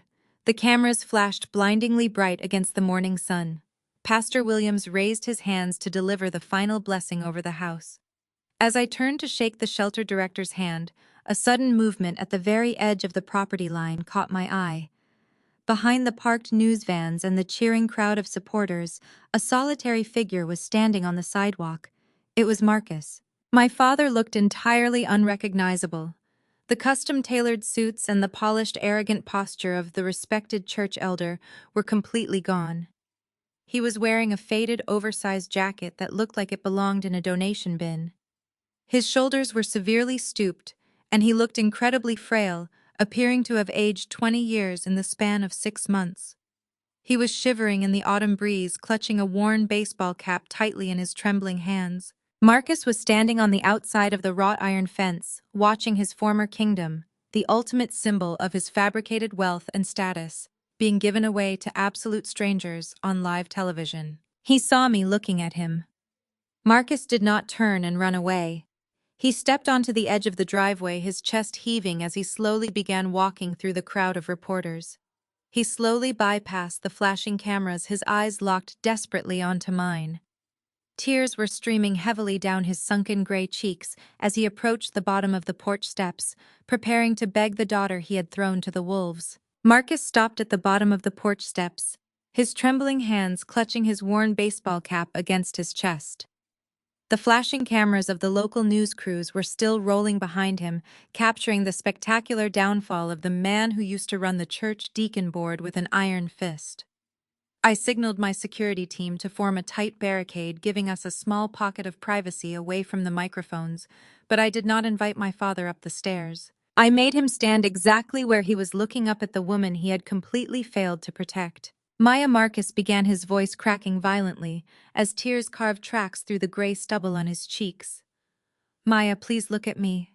I have lost everything. My health is failing, my reputation is destroyed, and my wife is facing a federal indictment. I have nowhere left to go. I stood on the porch of the women's shelter, the house he had surrendered to the bank, and looked down at him. I did not feel a single ounce of sympathy. I felt absolutely nothing but a cold, clinical detachment. I know it looks like I abandoned you, Marcus cried, dropping to his knees on the concrete driveway. He clasped his hands together in a pathetic display of begging. But you have to understand the truth. Your mother manipulated me, Maya. Vivian controlled every single aspect of this family. She demanded the luxury cars. She demanded the expensive clothes for Chloe. I was just a weak man trying to keep the peace in my own home. I did not want to fight with her anymore. I was scared of her anger. You are my flesh and blood. You have to forgive your old dad. His words hung in this crisp morning air, thick with cowardice and absolutely devoid of genuine accountability. He was still trying to play the victim. He was still trying to use Vivian as a human shield to deflect from his own monstrous failures as a father. I slowly walked down the wooden steps until I was standing right in front of him. I looked down into his bloodshot eyes and completely dismantled the fragile, pathetic narrative he was trying to sell me. You do not get to blame my mother for your lack of a spine, I said, my voice cutting through the noise of the crowd like a surgical blade. Vivian was a monster, but you were the enabler who handed her the weapons. Your silence was your participation. Marcus flinched, shaking his head in denial, but I refused to let him look away. You sat at the head of the dining table every single holiday and carved the turkey while my mother systematically carved out my self-esteem. I continued, my tone completely merciless. You nodded along when she called me a failure. You kept your mouth shut when my white brother-in-law mocked my career and disrespected my race in your own dining room. You watched her break me down day after day, year after year, and you let her do it because it kept you comfortable. You sacrificed your daughter's mental health just so you could have a quiet house and a hot dinner. You are not a victim, Marcus. You are just as guilty as the woman you married. Marcus sobbed loudly, his shoulders heaving as the brutal reality of my words stripped away his final defense. He reached out with a trembling, frail hand, trying to grab the hem of my tailored trousers. I took a sharp step backward, keeping him entirely out of my personal space. Maya, please, he begged, his voice scraping the bottom of his throat. I am a sick old man. I will die out here on the streets. I will do whatever you want. Just let me stay in a small room here. Let me sweep the floors. Let me be near you. I did not raise my voice. I calmly reached into the inner pocket of my emerald blazer and pulled out a thick sealed manila envelope. I held it out to him. Marcus looked at the envelope, his eyes widening with a sudden desperate surge of hope. The greedy status-obsessed man, hiding beneath the tears, briefly showed his face. He thought I was handing him the keys to a luxury condominium. He thought I had secured a secret bank account to fund his retirement. He snatched the envelope from my hand with trembling fingers and ripped the paper open. His hopeful expression evaporated instantly, replaced by sheer unadulterated horror. Inside the envelope was a single one-way Greyhound bus ticket and a printed itinerary. Detroit, Marcus whispered, staring at the ticket as if it were a death sentence. Maya, this is a bus ticket to Detroit, Michigan. Why are you sending me there? Because that is where your family lives, I stated flatly. Aunt Beatrice and Uncle Clarence, the hardworking, no-nonsense siblings you and Vivian completely cut off 20 years ago because they worked in auto assembly plants and did not fit your new upscale Atlanta country club aesthetic. The siblings you deemed too blue-collar to attend your fancy church dinners. I gave Aunt Beatrice a call late last night. Marcus went completely pale. They hate me, Maya. Clarence despises me. They have not spoken to me in 2 decades. They will make my life a living hell. They will make me scrub their floors. Then you better buy some thick knee pads, I replied without a single shred of hesitation. I told them everything. They are fully aware of the bank fraud, the foreclosure, and the fact that you allowed your wife to steal my identity to fund a fake crypto scheme. They absolutely despise your arrogance and they have zero tolerance for your fake victim mentality. They are waiting for you at the station. I gestured to my elite security team. 2 massive, highly trained guards stepped forward and flanked my father, grabbing him firmly by the arms and pulling him up from his knees. You have a small apartment near the auto plant paid for exactly 3 months, I said, looking him dead in the eye as he stood trembling between the guards. After that, you are completely on your own. You will have to get a job and pay your own rent just like the rest of the world. Maya, you cannot do this! Marcus cried out as the guards began to march him down the driveway toward a waiting black sedan. I am your father. Goodbye, Marcus, I said. I did not let him ride alone. I instructed my driver to follow the sedan directly to the downtown Atlanta bus terminal. I needed to see this final chapter close with my own 2 eyes. When we arrived at the bustling diesel-scented Greyhound station, I stood near my Maybach and watched as my security team escorted Marcus to the boarding line. He looked incredibly small, clutching a single duffel bag containing the last of his belongings. The loud air brakes of the massive bus hissed loudly as the doors swung open. The boarding attendant called for all passengers heading to Detroit. Marcus stopped at the base of the metal stairs. He turned his head and looked back across the crowded terminal parking lot, his eyes finding mine one last time. He was silently begging for a last-minute reprieve, praying the daughter he had abused would suddenly revert to the desperate approval-seeking child she used to be. I gave him absolutely nothing. I did not wave. I did not smile. I simply adjusted my sunglasses and turned my back to him, stepping into the luxurious comfort of my vehicle. As my driver pulled away from the curb, I left Marcus to board the bus, utterly defeated, completely stripped of his pride and permanently exiled from the empire I had built. The heavy weight that had rested on my shoulders for 32 years finally dissolved into the crisp Atlanta air. For the first time in my entire life, my bloodline was no longer a liability. I had surgically removed the toxicity from my world, leaving behind a clean, solid foundation. With my parents and sister entirely neutralized, I turned every single ounce of my focus back to the only thing that had never betrayed me: my business. The next 6 months were a masterclass in relentless execution. Maya Sterling Holdings did not just grow, it exploded. Without the constant draining background noise of my family, demanding money or sabotaging my peace, my mind was sharper than ever. I aggressively targeted the commercial real estate markets beyond the southern states. I spent weeks flying between corporate offices negotiating with ruthless efficiency. By the end of the fiscal quarter, I closed the single largest commercial acquisition of my entire career. I successfully purchased a massive portfolio of distressed luxury high-rises, expanding my firm directly into the heart of New York City and the bustling downtown loop of Chicago. I went from being a regional powerhouse to a national titan. The very same industry that Brad had tried to use to intimidate me was now bowing at my feet. My rapid expansion did not go unnoticed. The corporate world respects power, and my success was undeniable. On a stunning Saturday evening in late spring, I found myself stepping out of my Maybach and onto a velvet red carpet. I was the guest of honor at the annual Black Women in Business Excellence Gala. The venue was a magnificent glass-walled ballroom in the center of Atlanta, glowing with warm golden light. Walking into that ballroom felt like stepping into a sanctuary. I was surrounded by hundreds of brilliant, successful, unapologetically powerful Black women. There were Supreme Court judges, tech innovators, hospital administrators, and media moguls. They wore stunning evening gowns in vibrant jewel tones, their heads held high. This was my true community.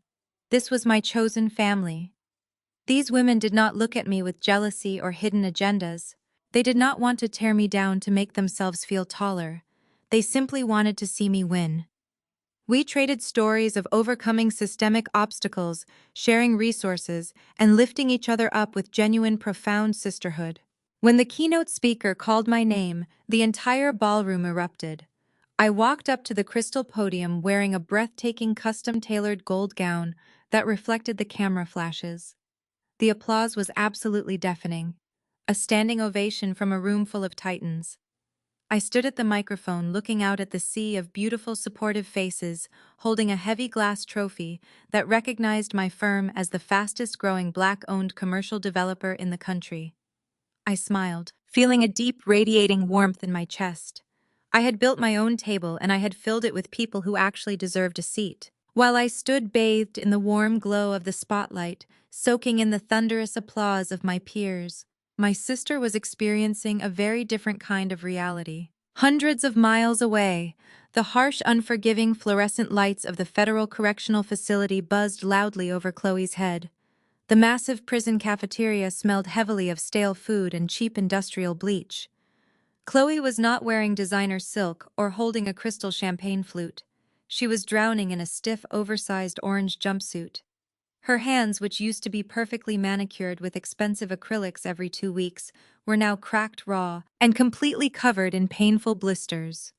She gripped the rough wooden handle of a heavy mop, pushing dirty gray water across the scuffed linoleum floor. A female corrections officer shouted a sharp command, telling Chloe she missed a spot near the garbage cans.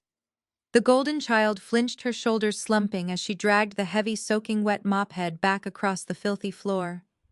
There were no cameras here to capture her fake tears. There were no rich in-laws to bail her out. There was only the freezing draft of the cell block and the brutal, inescapable consequence of her own devastating greed. Back at the gala, the applause finally subsided, and I stepped down from the glowing stage. I was immediately greeted by a crowd of well-wishers and potential investors. I shook hands, exchanged business cards, and accepted their warm congratulations with effortless grace. As I made my way toward my private table near the front of the room, my executive assistant appeared out of the crowd. She was not smiling. Her professional demeanor was tightly controlled, her eyes conveying a sudden, intense urgency. She stepped close to me, shielding her actions from the surrounding guests, and handed me a crumpled, heavily stamped envelope. I looked down at the paper. It was not premium corporate stationery. It was cheap, thin paper marked with the official, unmistakable red ink stamp of the state penitentiary system. The return address, printed in the upper left corner, made my blood run instantly cold. It was from Brad. I excused myself from the table and walked toward a quiet, secluded alcove near the coat check. I slid my manicured finger under the seal and ripped the envelope open. I pulled out a single sheet of lined notebook paper covered in frantic, messy handwriting. Brad was absolutely desperate. The reality of his 10-year sentence in a maximum security federal prison had completely broken him. He was terrified for his life and begging for a way out. But he was not writing to apologize for his racism or his extortion. He was writing to make a deal. Brad confessed in the letter that he had not surrendered all of his assets to the federal government during his trial. He had secretly transferred a massive hidden cache of cryptocurrency into an offshore encrypted digital wallet right before his arrest. He was offering to give me the master password. He was offering to hand over every single hidden digital coin worth millions of untraceable dollars to my holding company. But it came with one massive, desperate condition. Brad wanted me to use my wealth, my elite corporate legal team, and my political connections to petition the federal judge for a severe sentence reduction. He wanted me to buy his freedom. I looked down at the cheap-lined notebook paper in my hands. The frantic handwriting was a chaotic mess, a stark contrast to the perfectly typed legal threats Brad used to slide across my marble desk. I read the pathetic, groveling words of a man who had finally realized his white privilege could not save him from a federal penitentiary.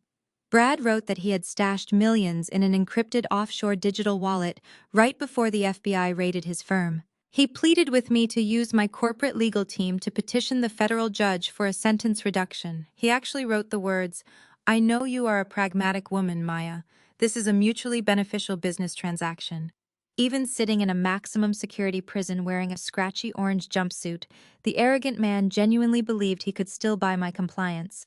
He thought my dignity had a price tag. I folded the letter neatly. I did not rip it up. I did not crumble it in a fit of blind rage. I simply turned on my heel and walked out the heavy glass doors onto the sprawling outdoor terrace of the gala venue. The cool night air felt incredible against my skin. In the center of the terrace sat a massive modern stone fire pit, its bright orange flames dancing wildly against the dark Atlanta skyline. I walked right up to the edge of the fire pit. I held the piece of paper directly over the roaring flames. I let my fingers relax. The letter fluttered downward. The cheap paper caught fire the absolute second it touched the heat. The edges curled inward, turning a vicious black before combusting into a bright flash of orange. I watched Brad's multi-million-dollar bribe, his final desperate hope for salvation, disintegrate into a pile of gray ash. The wind caught the remnants, scattering them uselessly into the dark sky. His leverage was gone forever. A warm presence appeared beside me. I turned my head and saw Josephine, the legendary black female CEO who had presented my award earlier that evening.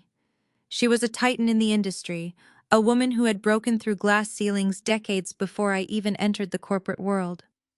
She stood beside me holding two crystal flutes filled with expensive champagne. Taking out the trash, Josephine asked, handing me one of the flutes. Her voice was smooth and knowing. "Something like that," I replied, accepting the glass. Josephine took a slow sip of her drink, her intelligent eyes scanning my face. "The corporate circles talk, Maya. Everyone knows the sheer magnitude of the empire you are building. But they also whisper about the fallout. They say you completely dismantled your own bloodline to get here. Tell me something honestly. Do you ever feel guilty for destroying your family?" I looked away from the fire and met her gaze directly. I did not flinch. I did not offer a polite, socially acceptable excuse to make her feel comfortable.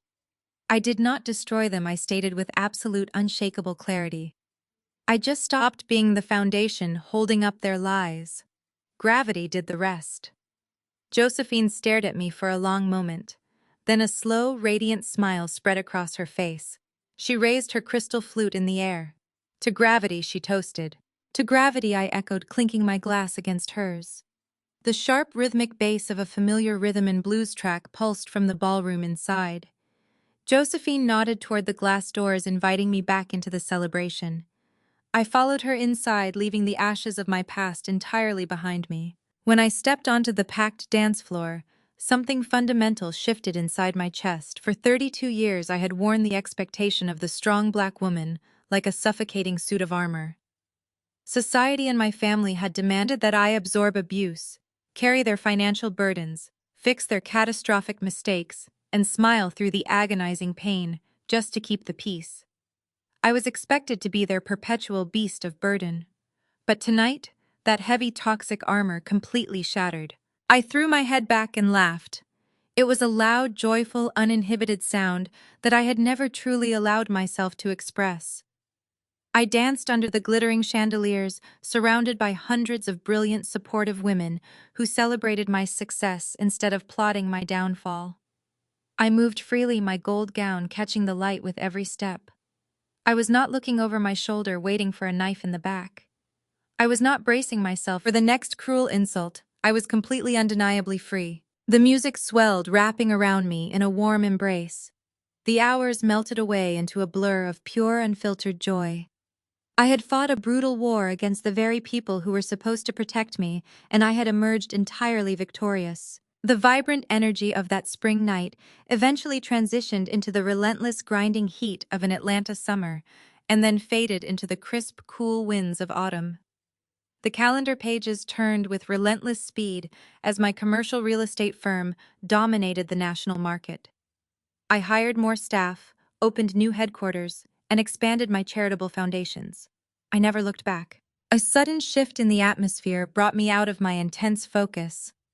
The green leaves outside my penthouse office window had turned a violent shade of orange and fell to the busy city streets below. A sharp November chill settled over the city. It was exactly 1 year later. I stood at the massive marble island in my brand-new custom-built penthouse overlooking the downtown skyline.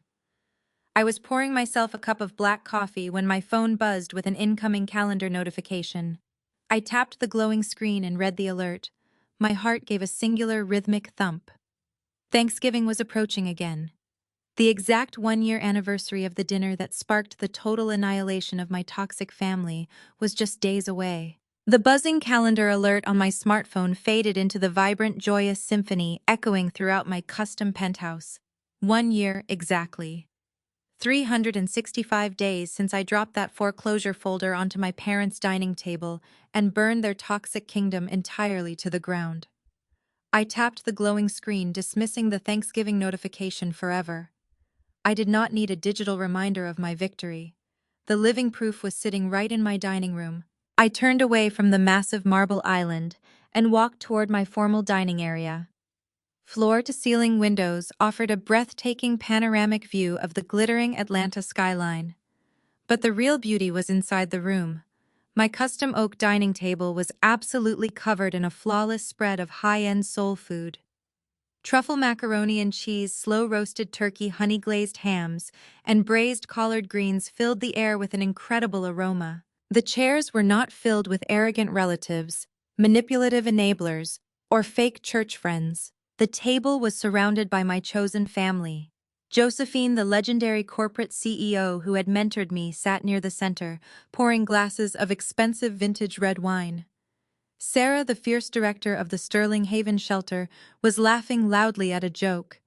Seated next to her were 4 incredible black women who had recently transitioned out of my domestic violence safe house. They were thriving, dressed beautifully, and glowing with a newly discovered independence. There was zero tension in the air. Nobody criticized my relationship status. Nobody demanded a portion of my paycheck. No arrogant white brother-in-law was sitting at my table delivering racist microaggressions masked as business advice. There were no hushed whispers or passive-aggressive insults. It was just pure unfiltered love and profound mutual respect. Josephine caught my eye and gestured for me to take the empty seat beside her. I smoothed my tailored silk jumpsuit and sat down immediately, enveloped in the warmth of the conversation. "You really outdid yourself this year," Maya Josephine said, handing me a plate piled high with candied yams. "I have attended 100 luxury galas, but nothing beats the energy in this room right now. You built a true sanctuary." I smiled, accepting the plate. I just removed the structural damage. Good people naturally filled the space. Sarah leaned across the table, her eyes sparkling with genuine curiosity. "We were just talking about the power of karma. I know you rarely bring up the past, but the streets of Atlanta still whisper about the great Sterling family collapse. Do you ever hear anything about where the dust finally settled?" I took a slow, deliberate sip of my red wine. I did not feel a single ounce of sadness or regret. I only felt the cold, hard satisfaction of ultimate justice. "The justice system handled the heavy lifting," I explained, keeping my voice light and conversational. "Chloe is currently serving her mandatory 3-year sentence at a federal correctional institution." There are no designer maternity clothes or luxury vehicles in her cell block. From what my legal team tells me, she is completely isolated. Brad made absolutely sure she took the hardest fall possible during his trial. Her fellow inmates have zero tolerance for a spoiled, wealthy scam artist who constantly complains about the quality of the cafeteria food. She spends her days scrubbing industrial toilets and folding prison laundry for cents on the hour. She has not received a single visitor since she was booked. The women at the table nodded, understanding the brutal reality of consequence. And your father, Josephine, asked, her tone gentle but probing. Marcus is currently working the graveyard shift as a sanitation janitor at a massive auto parts manufacturing plant in Detroit, I replied, cutting a small piece of turkey. Uncle Clarence makes sure Marcus pays his rent on time every single month for a tiny rundown apartment near the factory. My uncle has zero sympathy for a man who allowed his own daughter to be emotionally abused and financially exploited. Marcus spends his nights sweeping oily warehouse floors and emptying trash cans, thousands of miles away from the comfortable church deacon seat he used to occupy. He is completely exhausted, entirely broken, and permanently trapped in the exact blue-collar life he spent decades looking down upon. A murmur of agreement rippled through the dining room. The universe had an uncanny way of balancing the scales. We shifted the conversation back to the future, discussing upcoming real estate ventures and new community outreach programs. The laughter resumed loud and healing. Just before we started dessert, my executive assistant walked into the dining area. Over the past year, she had become a trusted confidant and a close friend. She managed the heavy philanthropic arm of my corporation, ensuring our charitable resources were allocated effectively. She was holding a sleek corporate tablet, her brow furrowed in mild confusion. Maya, I apologize for interrupting the dinner, my assistant said, stepping up to my chair. I am currently finalizing the delivery routes for the annual Thanksgiving charity food baskets that our firm distributes to low-income neighborhoods. We have a strange anomaly in the database. I set my fork down. What kind of anomaly? She handed me the tablet. A woman submitted a desperate request for a free turkey and grocery basket through our community outreach portal. She used an alias, but our fraud prevention software referenced the attached phone number and the emergency housing address. It flagged the profile immediately. I looked down at the glowing screen. The delivery address was a dilapidated government-subsidized apartment complex on the far dangerous outskirts of the city, a place where the heating rarely worked and the police were called nightly. The system had verified the true identity of the applicant. It was Vivian, my mother, the woman who used to wear imported pearls and demand front-row seating at high society church functions, was now living in absolute poverty. She had burned through every single bridge in Atlanta. Her reputation was annihilated. She was so completely destitute that she was resorting to using fake names online just to beg her own daughter's corporate charity for a free Thanksgiving meal. My assistant watched my face carefully, fully aware of my family history. Do you want me to authorize the delivery routing? She asked quietly. I can push the approval through the system if you want to send the basket to her address. The entire table grew quiet, waiting to see if the strong black woman conditioning would suddenly kick in. They waited to see if I would fold under the pressure of maternal guilt and offer salvation to the woman who tried to destroy my life. I handed the tablet back to my assistant. I did not frown. I did not look conflicted. I picked up my crystal wine glass, swirling the dark red liquid slowly as I looked out at the brilliant, loving women surrounding my table. No, I said smoothly. Give it to someone who actually deserves grace. I raised my glass high into the air, toasting to my chosen family, leaving Vivian to starve in the miserable, lonely reality she built with her own 2 hands. The warm, golden glow of that Thanksgiving dinner carried me straight into the crisp, clear morning of Black Friday. There were no frantic shopping trips for me, no fighting crowds or scrambling for discounted electronics. Instead, I sat comfortably reclined in the plush heated leather back seat of my chauffeur-driven Maybach. The deep hum of the luxury engine was the only sound interrupting the quiet peace of the cabin as we glided smoothly over the Atlanta interstate. I held a freshly printed glossy copy of Forbes magazine in my hands. My own face stared back at me from the front cover. The headline was bold and unapologetic, detailing my rise as a commercial real estate titan and celebrating the unyielding power of Black female entrepreneurship. The journalist had dedicated an entire spread to my recent urban revitalization projects, noting how I had systematically transformed distressed properties into thriving, debt-free community sanctuaries. I smoothed my hand over the glossy pages, feeling a deep, quiet pride. I had completely rewritten the trajectory of my life. I had taken the brutal, heavy stones my family had thrown at me and used them to build an impenetrable fortress. My personal driver, a polite and incredibly professional man named David, glanced back at me through the rearview mirror. He respectfully asked if we could make a quick detour before heading to my afternoon site inspections. He had been driving since dawn and desperately needed a strong cup of black coffee. I smiled and told him to take whatever route he needed. We exited the pristine, freshly paved highway and navigated toward the fading industrial outskirts of the city. This was a neglected part of town, far removed from the glittering glass towers of my corporate headquarters. The Maybach looked entirely out of place as David turned into the cracked, pothole-ridden parking lot of a cheap, rundown fast food franchise. The bright yellow and red plastic signs were severely sun-bleached, and the harsh smell of old frying oil hung heavily in the cold morning air. David pulled the massive luxury vehicle into the narrow drive-through lane. He rolled down his window politely, ordering a large black coffee through the crackling, static-filled intercom speaker. A tired, monotone voice on the other end rattled off the total and told him to pull forward to the second window. I set my Forbes magazine down on the leather seat next to me and adjusted the cuffs of my tailored emerald winter coat. I was completely relaxed, enjoying the quiet morning ride. David eased the Maybach forward until we were perfectly aligned with the pickup window.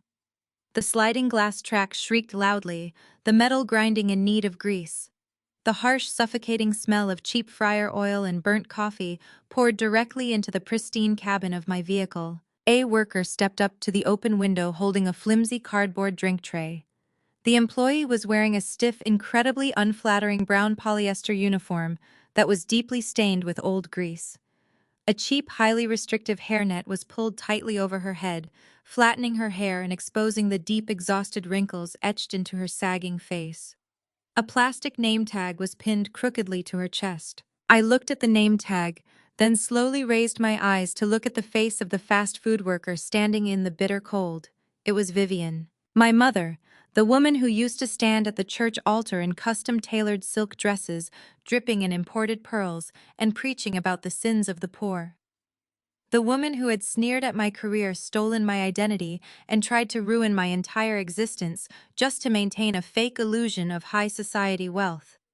She was standing at a drive-through window on Black Friday working a minimum wage shift just to keep a roof over her head. Vivian held the cardboard tray out toward my driver, her eyes glued to the steering wheel. Then the reflection of the plush leather interior caught her attention. She blinked, her gaze slowly drifting past David and landing directly on the back seat. Our eyes locked. I watched the exact second her brain processed what she was seeing. I watched 32 years of absolute arrogance, blinding narcissism, and cruel, unyielding pride completely shatter in real time. Vivian stopped breathing. The color drained from her face so fast she looked like a ghost. Her eyes widened in a pure, unadulterated shock that quickly morphed into the most profound, agonizing humiliation a human being could possibly experience. She was looking at the daughter she had called a useless, ugly failure. She was looking at me sitting in the back of a $500,000 car, draped in designer wool, clutching a magazine with my own face on the cover. I was the absolute picture of supreme, unbothered success. And she was standing in a freezing drive-through booth, smelling like old French fries, stripped of every single thing she had ever valued. Vivian's hands began to shake violently. The cardboard tray crumpled under the sudden erratic pressure of her trembling fingers. The large paper cup tipped over the plastic lid, popping completely off. Boiling hot black coffee splashed down the front of her cheap polyester uniform, soaking right through the brown fabric. She did not even flinch from the burn. She was entirely paralyzed by the sheer magnitude of her own disgrace. Her mouth opened wide, her lips trembling as she tried to form a word, a plea, an excuse. She wanted to say my name. She wanted to bridge the massive, impossible chasm between us. I did not give her a single syllable. I did not yell. I did not gloat. I did not hurl a single insult or remind her of the day she tried to leave me with nothing. True power does not require a screaming match. True power is complete and utter indifference. I maintained absolute unbroken eye contact with the woman who had tried to destroy me. With slow, calculated elegance, I reached into my coat pocket and pulled out my designer black sunglasses. I slipped them onto my face, shielding my eyes entirely, cutting off her access to me forever. Keep the change, I told my driver, my voice smooth, cold, and echoing with absolute finality. Let's go. David smoothly pressed the button on his door panel. The tinted rear window glided silently upwards, sealing the cabin and cutting off the harsh smell of the grease fryers. The powerful engine purred as the Maybach accelerated smoothly out of the drive-through lane. I did not look back. I simply picked up my magazine, leaned back into the heated leather seat, and rode off into the bright, unyielding morning sun. I left Vivian standing alone in the cold, staring at my taillights, choking on the bitter, suffocating ashes of her own ruin, fade to black. The story of Maya's triumphant rise from the ashes of her family's deception offers a profound lesson in reclaiming your power. It dismantles the harmful expectation that you must endlessly absorb toxicity simply because you share a bloodline. The greatest takeaway is that your worth is not defined by the people who try to exploit you. True family is not built on manipulation, stolen identity, or forced sacrifices. It is built on mutual respect and unconditional support. Maya's journey teaches us that financial independence and unapologetic boundaries are your absolute best shields against gaslighting. You do not have to carry the heavy, suffocating burden of the strong black woman trope just to protect those who actively plot your downfall. Sometimes the most profound act of self-love is letting gravity take down their lies while you step away from the wreckage to build your own chosen sanctuary. Have you ever had to draw a hard line to protect your peace from toxic family dynamics? How did you find the courage to walk away and build your own table? Share your story in the comments below, and please hit like and subscribe for more empowering content.